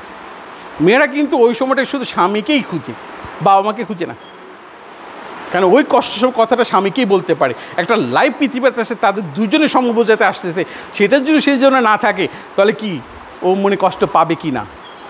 মা মনে স্বামী বিদেশে নাই, কষ্ট কথা বলতে পারতেছে না, বাবা শুনে না, শাশুড়ি শুনে না, তাহলে কষ্টটা মেয়ে পাবে কি না? মেয়ে কিন্তু কষ্টটা পেয়ে যাবে। এখান থেকে ডিজিজ কন্ডিশন অলরেডি তৈরি হয়ে গেল মেয়েটার শরীরে। এই জন্য দেখবা যে অন্য অন্য প্রাণী যখন দেখবা যে যদি ফলো করো, কুকুরে বাচ্চাও যখন হয়, যদি কোনো দিন দেখো বিড়াল বাচ্চা যখন দেখবা যে বিড়াল বা বিড়ালি ওটার কাছ থাকে প্রকৃতিগতভাবে। কবুতরও দেখো, বাচ্চা যাতে কবুতর আসে যখন ডিম পাড়ে বা বাচ্চা ফোটে তখন দেখবা যে কবুতর, যে বেটা কবুতরটার পাশে পাশে ঘুরে, যে তার নেচার। আজকাল আমরা কী করি, বউকে থেকে চলে যাই বিদেশে, আর বউকে কি আমার কাছে না রেখা যা, মা বাপ মা কষ্ট পাইতেছে, বাড়িতে রেখে আসি। এটা কি নিয়ম? বিবিকে তোমার কাছেই রাখতে হবে। তুমি যদি না পারো তার সাথে এসে বাবা মার সাথে থাকো, আর যদি পারো বাবা মাকে সাথে নিয়ে তুমি থাকো, কিন্তু আলাদা যদি থাকো তোমার পরবর্তী প্রজন্মটাকে তুমি ধ্বংস করলা। এটা কিন্তু আজকাল আমাদের হয়েছে, যার কারণে আমাদের ওষুধ দিয়েও ভালো করতে পারছি না। সোজা সাপটা কথা, বুঝে আসছে জিনিসটা? স্যার মাথা খারাপ করো না, তুমি যে বললো যে স্যার মাথা খারাপ হয়ে যেতেছে, তাহলে আমি বিপদে পড়বো। ঠিক আছে, দেখো এখানে তাহলে আমরা যদি এখানে কোনো কিছু প্রবলেম পাই, তার ডেভেলপমেন্ট অ্যারেস্টেড। কটা 11টা না কটা মেডিসিন আছে? আমার তো ল্যাপটপ খুলে তোমাদের তো প্রজেক্টর নেই, দেখাতে পারলাম না। বুঝতে পারছো? মাথায় রাখবে সবসময়, বাচ্চা দুধ পেলেও কিনা, 6 মাসে দাঁত কিনা দিচ্ছে, তোমার চিন্তা করার বিষয় এখানে। এখানে চিন্তা করে যে কোনো প্রবলেম পেলে যাও, তার যে কোনো সমস্যা হোক না কেন, প্রথমে আমাকে দেখতে হবে ডেভেলপমেন্ট অ্যারেস্টেড কেন হলো। সেই মেডিসিন আমাকে দিতে হবে, মেডিসিন দেবো, তার ডেভেলপমেন্টটা যখন ছেড়ে দেবে তখন ওই সমস্যাটাও তার ভিতর থেকে চলে যাবে। বুঝে আসছে জিনিসটা? এবার দেখো এখানে তাহলে আমার 1 বছর গেল, এই 1 বছর গেল, তারপরে দেখো এখানে দাঁত 6 মাসে উঠছে, কিন্তু হাঁটাটা 6 মাসে। স্যার এবার আমার কথা, বাচ্চার কথা তো 6 বছরও শিখলো না। 6 বছর বয়সে বাচ্চার মুখ থেকে কথা বের হয় না, বাচ্চার কথা 6 বছরও আসছে না, পাইছো না? বলে না 4 বছরের কথা বের হলো না, বলে না? আগেকার দিনে যে আমরা যে জয়েন্ট ফ্যামিলি ছিল, দাদা দাদি একসাথে থাকতো, মা খালারা একসাথে থাকতো, তখন ওই ছোটো বাবুর সাথে কথা বলার জন্য বুড়ো বুড়ি যথেষ্ট ছিল। হ্যাঁ, বুড়ো বুড়ি যথেষ্ট ছিল। এখন আমরা কি করি, মারা কাজ করে টিভিটাকে অন করে রাখি, মা কাজ করে মোবাইলটা হাতে দিয়ে দিচ্ছে। তাহলে বাচ্চা কোন শব্দটা ঠিক করবে তার মেমোরিতে? মায়ের ভাষাটা আগে ঠিক করবে। কি কোন শব্দটা ঠিক করবে বলা? আর মা তো তার সাথে কথাই বলতে পারছে না, তার তো হাতে মোবাইল দিয়েছে, মোবাইলের শব্দ পাচ্ছে। মা তো তার টিভি অন করে দিয়েছে, তার কার্টুনের ছবির শব্দ পাচ্ছে। আর বাচ্চা কোন শব্দটা ঠিক করবে বলো? তুমি ওষুধ দিয়ে কী করবা? পারবা? তার সাথে যদি কথা না বলে কেউ, আর তার কথা বলার চেষ্টা না করে, তুমি ওষুধ দিয়ে শুধু শুধু পারবা বলো? পারবে না। তাহলে ঠিক সেইভাবে দেখো, আমি একটা পেশেন্ট পেয়েছিলাম, তারা দুবাই থেকে এসেছিলো, তার বাচ্চাটা, তার নানা তার বাচ্চাটাকে নিয়ে এসেছে, যে আমার নাতি তো কথা বলতে পারে না, তার বৌমার তার সাথে আসে, তার ছেলে তো সফটওয়্যার ইঞ্জিনিয়ার, সে তো দুবাইতে এসে ভালো পজিশনে চাকরি করতেছে, তার ছেলেরা যে কথা বলতে পারে তার মাথায় তার নাই, তার হলো যে তার চাকরিটা তার কাছে বড় হয়ে গেছে। এখন এই দুবাইয়ের মতন জায়গায় যদি থাকে, ওখানে বাংলা ভাষাভাষীর কি লোক আছে? সব বিভিন্ন ভাষার বিভিন্ন অ্যারাবিকটা বেশি। যখন মা কাজ করে ঘরের দুয়ারে কাজ করতে থাকে তখন ওই শব্দটা তাকে দিয়ে দিত। তো মা ওইরকম কথা, যেহেতু মা এখন একটু এডুকেটেড পার্সন, যেহেতু দুবাইতে সফটওয়্যার ইঞ্জিনিয়ার বউ তো একটু শিক্ষিত হবে, আর শিক্ষিত মেয়েরা তো এমনি একটু কম কথা বলে, তখন ওই বাচ্চার সাথে আম্মি আম্মি করাও কথাটা মানে ঢঙের মতন মনে হয়, কারণ তারাও ঠিক মতো কথা বলে না। কিন্তু দাদাদের কাছে কি ঢং মনে হয়? কারণ মানুষ বুড়ালি একটু কথা বেশি বলে। এই কথাটা বলাটাই দরকার হলো বাচ্চার সাথে, কথাটা বলা দরকার কার সাথে? বাচ্চার সাথে। এই জন্য মেয়েদেরকে বলছি তোমরা শাশুড়ি শাশুড়ির সাথে থাকো, নাহলে তোমাদের বাবা মার কাছে এনে রাখো, তুমি যদি এটা করতে পারছো না। এবং ওই বাচ্চাটাকে আমি বললাম তুমি তোমার এলাকায় কোনো মাদ্রাসা আছে কিনা দেখো, যে ছোটো ছোটো মক্তবে বাচ্চাদেরকে পড়ায়। হ্যাঁ আছে স্যার, তুমি ওই মক্তবে তাকে ভর্তি করে দাও, আর এদিকে আমি ওষুধ দিচ্ছি। মাত্র 7 মান্থের ভিতরে সে বাচ্চাটা গড়গড় গড়গড় করে কথা বলা শিখে গেছে। কারণ ওই যে মাদ্রাসার ভিতরে একই শব্দ ভাষাভাষীর ছিল, আর ওরা 1 বছরের জন্য ছুটি নিয়ে এসেছিল। তাই দেখো ওই 1 বছরে কিন্তু সে কিন্তু শব্দটা কিন্তু বাংলা ভাষা শিখলো, আর যদি বাসায় দাদির কাছে কথা বলছে, নানির কাছে কথা বলছে, এই বাংলা শব্দটা এবার শিখে গেল, তার মুখের কথাটা ফুটে গেল। বুঝতে পারছো? তাহলে তুমি ওষুধ দিয়ে কাজ করতে পারবে? কাজ করতে পারবে না। যদি তুমি যতই মারো ওষুধ দাও, খালি স্যার কথা তো বেরো না, কিন্তু তার সাথে কথা তো করে না কেউ, বাচ্চার সাথে কথা হয় না কেউ। তাহলে দেখো ওষুধ কোনো কাজ করবে না, তাহলে আমার কেস টেকিংও ঠিক হবে না, আমার কেস টেকিং ঠিক হবে না। তারপরে তুমি দেখো যে এখানে যেটা গেছে, বাচ্চা কিন্তু ইনকিউবেটরে ছিল, ওটাতে গেল। এবার বাচ্চা কই ছিল? ওই পর্যন্ত ছিলাম, ইনকিউবেটরে ছিল।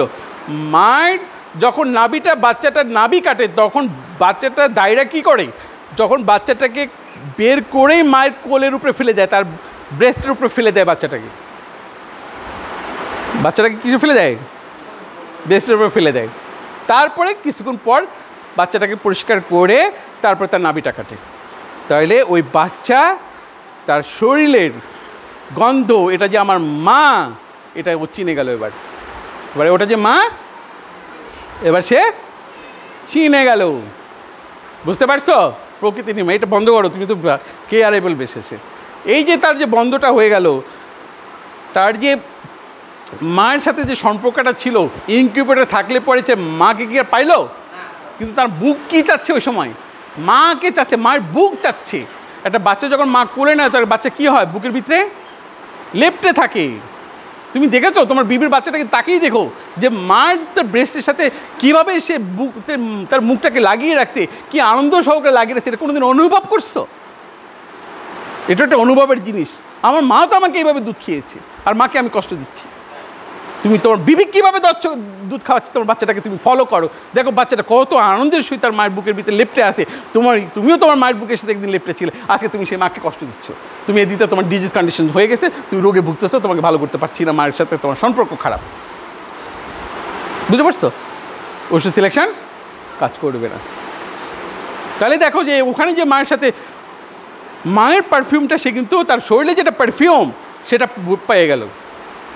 ঠিক তদ্রূপ যখন স্বামী বলে দিতে পারবে এটা আমার স্ত্রীর জামা, স্ত্রী বলে দিতে পারবে এটা আমার স্বামীর গায়ের গেঞ্জি। পারবে কি না? হ্যাঁ, দিস আ পারফিউম। পারফিউমের একটা দাম আছে, পারফিউমের একটা দাম আছে। এবং মা বলে দিতে পারবে এটা আমার বাচ্চার জামা, মা বলে দিতে পারবে। বাচ্চা বলে দিতে পারবে যে এটা আমার মায়ের কাপড়, মায়ের কাপড় থেকে মায়ের শরীরের গান আসতেছে। দেখো মহব্বতটা কী জিনিস, এখানে একটা সম্পর্ক টিকে রাখছে সৃষ্টিকর্তা। এই জন্য এই বাচ্চাটাকে অন্য মায়েরা নিয়ে যেতে চাইলেও পারে না নিতে, সে মাকে ঠিকই খুঁজে বের করে ফেলে তার পারফিউম দিয়ে। কি তুমি ছেড়ে দাও একটা বাচ্চাকে, চোখ বন্ধ করে দাও, বা মাদেরকে চোখ বন্ধ করে ঘুরাই দাও, ও ঠিকই তার মাটাকে যা ধরবে, যেটা আমার মা। বুঝতে পারছো? তাহলে দেখো এই যে 2 দিন বা 3 দিন যে ইনকিউবেটরে ছিল, মায়ের সাথে যে সম্পর্কটা ছিন্ন হলো, এখানে তার গ্রিফ হলো কিনা, মনোকষ্ট হলো কিনা, মনোবেদনা হলো কিনা। হ্যাঁ, এখন বাচ্চা তো যখন একটু খাওয়া শিখছে, স্যার আমার বাচ্চাটা খালি লবণ মুখে দেয়, বাচ্চাটা লবণ মুখে দেয়। পাইছো বা লবণ মুখে দেওয়া? কেন লবণ মুখে দেয় দেখছো? এখন তুমি জিজ্ঞেস করো যে হ্যাঁ, তো বলো যে মা তো ইনকিউবেটর ছিল, বা ওর সাথে সম্পর্ক ছিন্ন ছিল, বা আমি অসুস্থ ছিলাম, ও আমার কাছে থাকতো না, দাদা দাদির কাছে থাকতো। এই জন্য বাচ্চাটা মনোকষ্ট, মনোবেদনা পেয়ে গেল। এখানে ইংলিশে দরকার ছিল, এখানে অ্যানাটমির দরকার ছিল। কি তুমি তো খোঁজ দিলে না যে ইনকিউবেটর থাকলে বাচ্চা কী হবে? প্রতিটা ইনকিউবেটরে থাকা বাচ্চাটাই নেট্রেমিওর, মনে রাখো। বুঝতে পারছো? তাহলে তুমি পাবে না। ইনকিউবেটর বাচ্চাগুলো কি সবগুলো নেট্রেমিওর পর্যবসিত হয়ে যাবেই। বুঝে আসছে স্যার? পাইছো এবার? হ্যাঁ, বিলিভ অর নট ইট, তুমি বিশ্বাস করবে কিনা করবে জানি না, বাচ্চার মা যখন 6 মাস বাচ্চাকে পারলো, বাচ্চার মা এবার স্কুলে চাকরি করে, বাচ্চার মা বাচ্চাকে পটের ভিতরে তার ব্রেস্ট মিল্ক দিয়ে তার দাদির কাছে বা তার খালার কাছে রেখে চলে যায়। এভাবে করতে করতে বাচ্চা এবার খুব ক্রেজি হয়ে গেল, রাগান্বিত হয়ে গেল, তার সমস্ত কিছু হয়ে গেল, তার মন মেজাজ খারাপ হয়ে গেল, খুব অ্যাগ্রেসিভ হয়ে গেল। বাচ্চা মায়ের দুধই মুখে দিতে চায় না, কোনো খাবারই মুখে দিতে চায় না। কী হবে? মেডিসিন কী হবে? ক্যামোমিলা। সে তো এখনও মনটা কষ্ট পায়নি, তার রাগ ক্ষোভ তৈরি হয়েছে, রাগ ক্ষোভটা তো দমে যায়নি। যতক্ষণ তো মানুষের রাগ ক্ষোভ থাকে ততক্ষণ তো নেট্রেমিওরে পড়ে না। যখন কোনো ছেলে বাপ মরে যায়, দেখবা যে ওই ছেলেটা 6 মাস 7 মাসের ভিতরে যদি তোমার ইংলিশে দেওয়া না পড়ে, তার রাগ হবে। কী হবে? কী হবে? তার ভিতরে রাগ হবে, রাগ তৈরি হবে, প্রচণ্ড রাগ তৈরি হবে। এই রাগটা যখন পড়ে যাবে তখন সে 100% নেট্রেমিওর বিরুদ্ধে। নেট্রেমিও কি রাগে না? ক্যাটক্যাট করে রাগে না? অল্প অল্প করে রাগে না? প্রথমে তো রাখতো, বেশি করে ভাব পড়ে গেছে, কী করবে শিক্ষিত মানে সব ফেলাই দিচ্ছে, তোরও ফেলাই দিচ্ছে। জাস্ট ওই সময় তার ইংলিশে দরকার ছিল, তার ক্যামোমিলা দরকার ছিল। তুমি তো দিদা ওষুধ দিচ্ছ, আসল খবরই নেই তোমার, আসল খবর নাই। আর ওষুধ সিলেকশন হবে কী দিয়ে? হবে? হ্যাঁ, তাহলে দেখো এখানে যে এখানে তোমার জিনিসটা 2.5 বছরের ভিতরে তোমার যে কথাগুলো আমি তোমাকে বললাম। আবার দেখো এখানে যেটা বললাম, কি স্যার মজা লাগে না স্যার? এই মজা লাগছে না তোমাদের? তাহলে বেরোলো কেন? ও না, আমি মনে করবো যে কিছু চলে যায়, মনে করবো যে আমার কথা ভালো লাগছে না, চলে যাচ্ছে, তাহলে আমি বন্ধ করে দিই। ও আচ্ছা, ঠিক। এবার আসো, এই মেয়েটা বলো, এবার 2.5 বছর গেল। আমি একটু শর্ট করে বলি ভাই, পুরো ডিটেলস বলতে পারবো না, অনেক সময় লেগে যাবে। এবার হলো 2.5 বছর থেকে 7 বছর, 2.5 বছর থেকে 7 বছর। ও তোমাদের এখানে আরেকটা কথা বলবি, বাচ্চা জন্মের পরপরই তোমার বাচ্চাকে আকিকা দিতে বলছে না তোমার সৃষ্টিকর্তা? কয়দিনের ভিতরে? কেন বলছে? কেন বলছে? তোমার বাচ্চাকে তোমাকে দিল, তার একটা প্রতিদান সে চাচ্ছে। তোমাকে যে বাচ্চাটা দিল তার প্রতিদান জানছে। এই বাচ্চা যখন মধ্যে তুমি আকিকা না দেবে, বাচ্চার প্রতি অসুস্থ হয়ে পড়বে।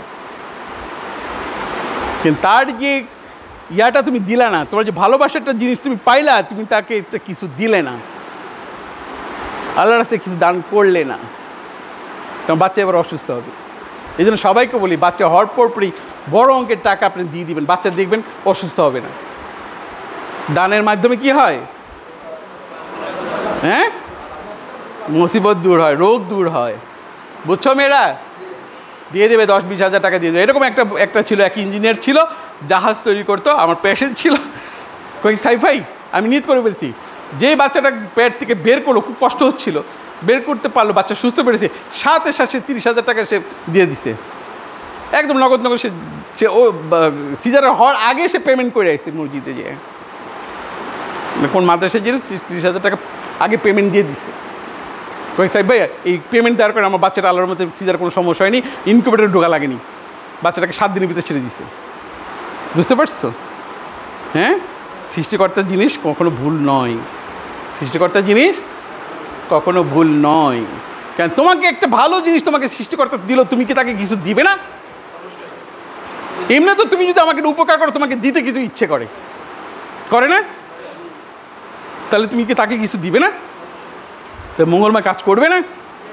তাহলে দেখো, প্রতিটা জিনিস কিন্তু সিস্টেম ওয়াইজ।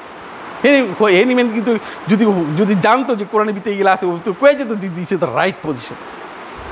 কিন্তু বেটা তো শেষ করতে পারে নাই, ফাইট করতে করতে তার জিন গেছে শেখা, ফাইট করতে করতে।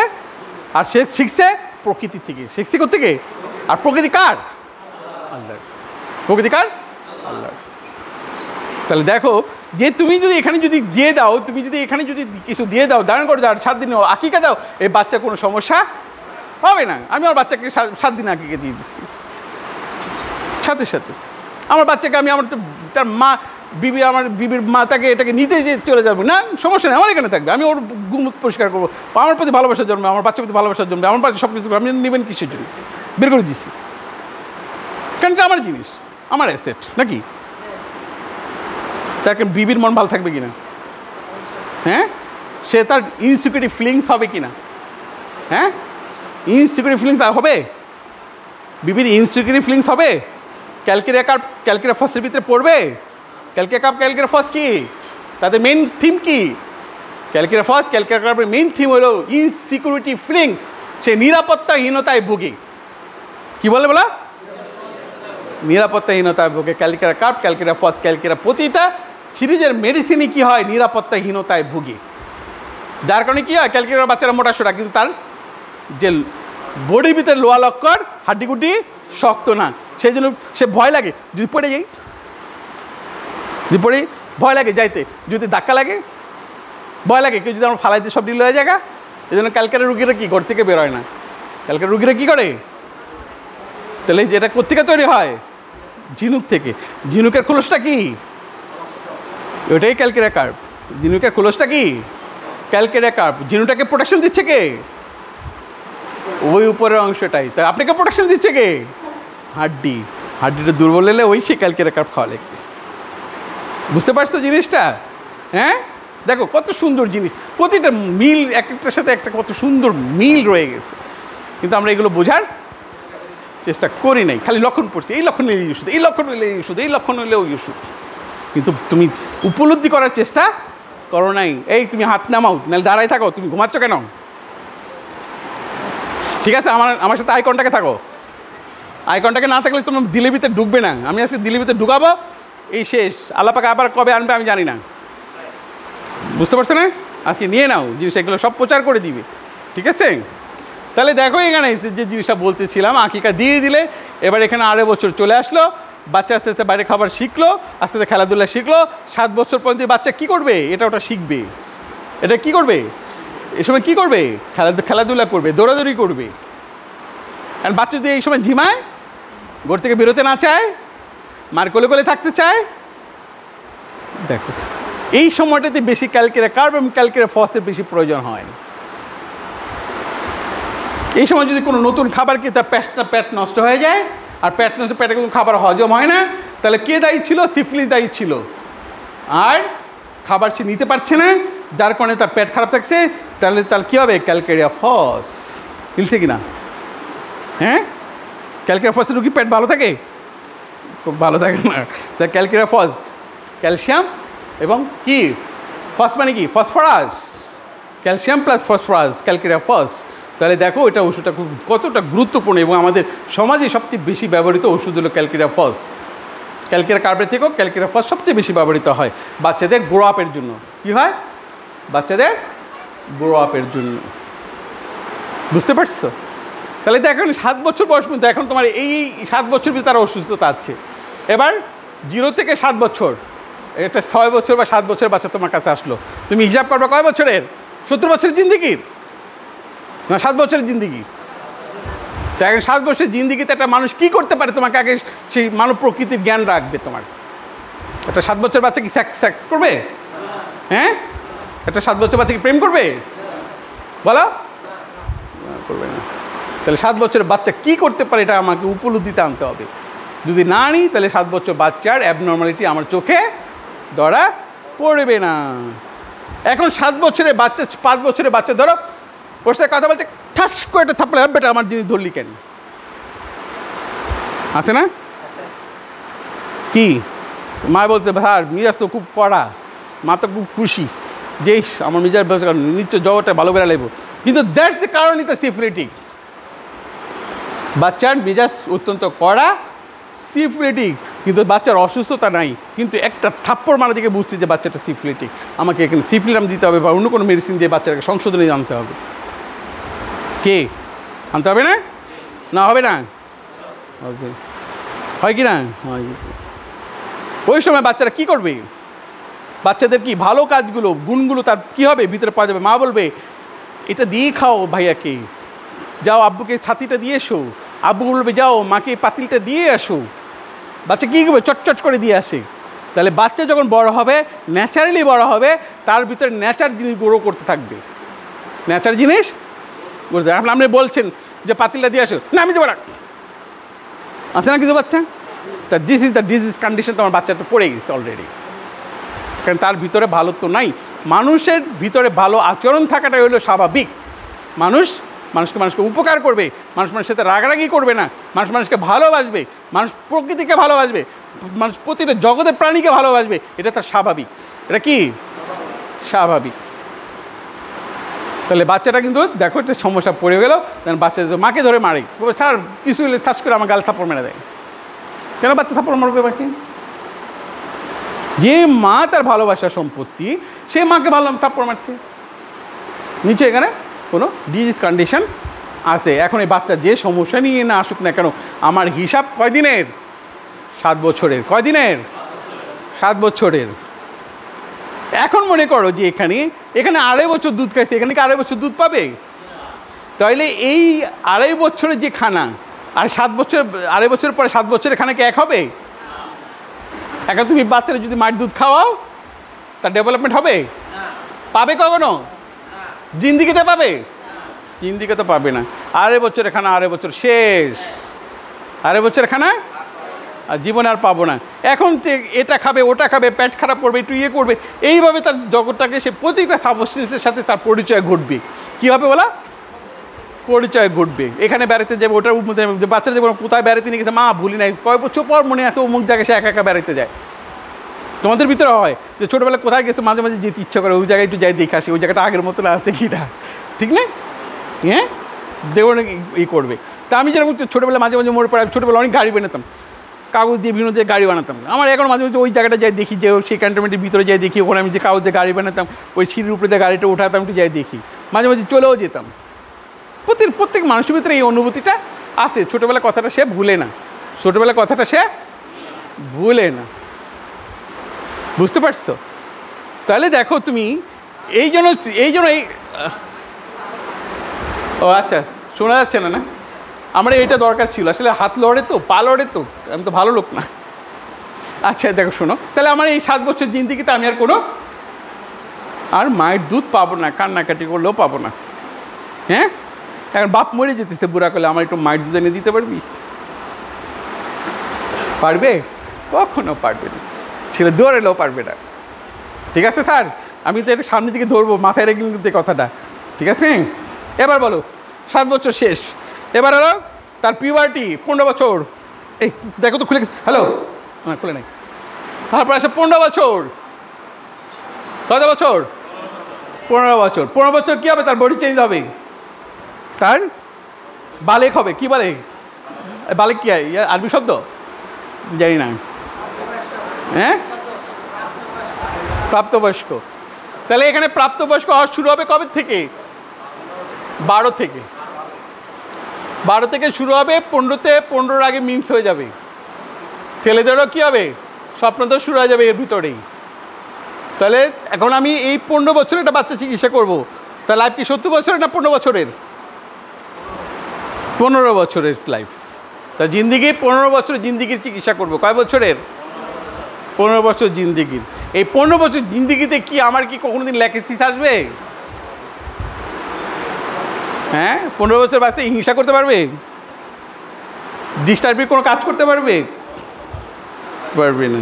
সেই জন্য আমাদের মেডিসিনও কিন্তু আলাদা, বয়স অনুযায়ী মাথায় রাখতে হবে, বয়স অনুযায়ী আলাদা মেডিসিন। একবার পরে দাও। ক্ষুধা লাগছে? ক্ষুধা মানে কেউ লাগবে না, আমি যে কথা বলতেছি আমার তো এক্সপিরিয়েন্স আছে, তো কারোই ক্ষুধা লাগবে না। কারণ আমি বন্ধ করে দিলে সব আউট হয়ে যাবে, এরপর আর তুমি বসাতে পারবে না। ঠিক আছে, আজকের জন্য খানা মাপ।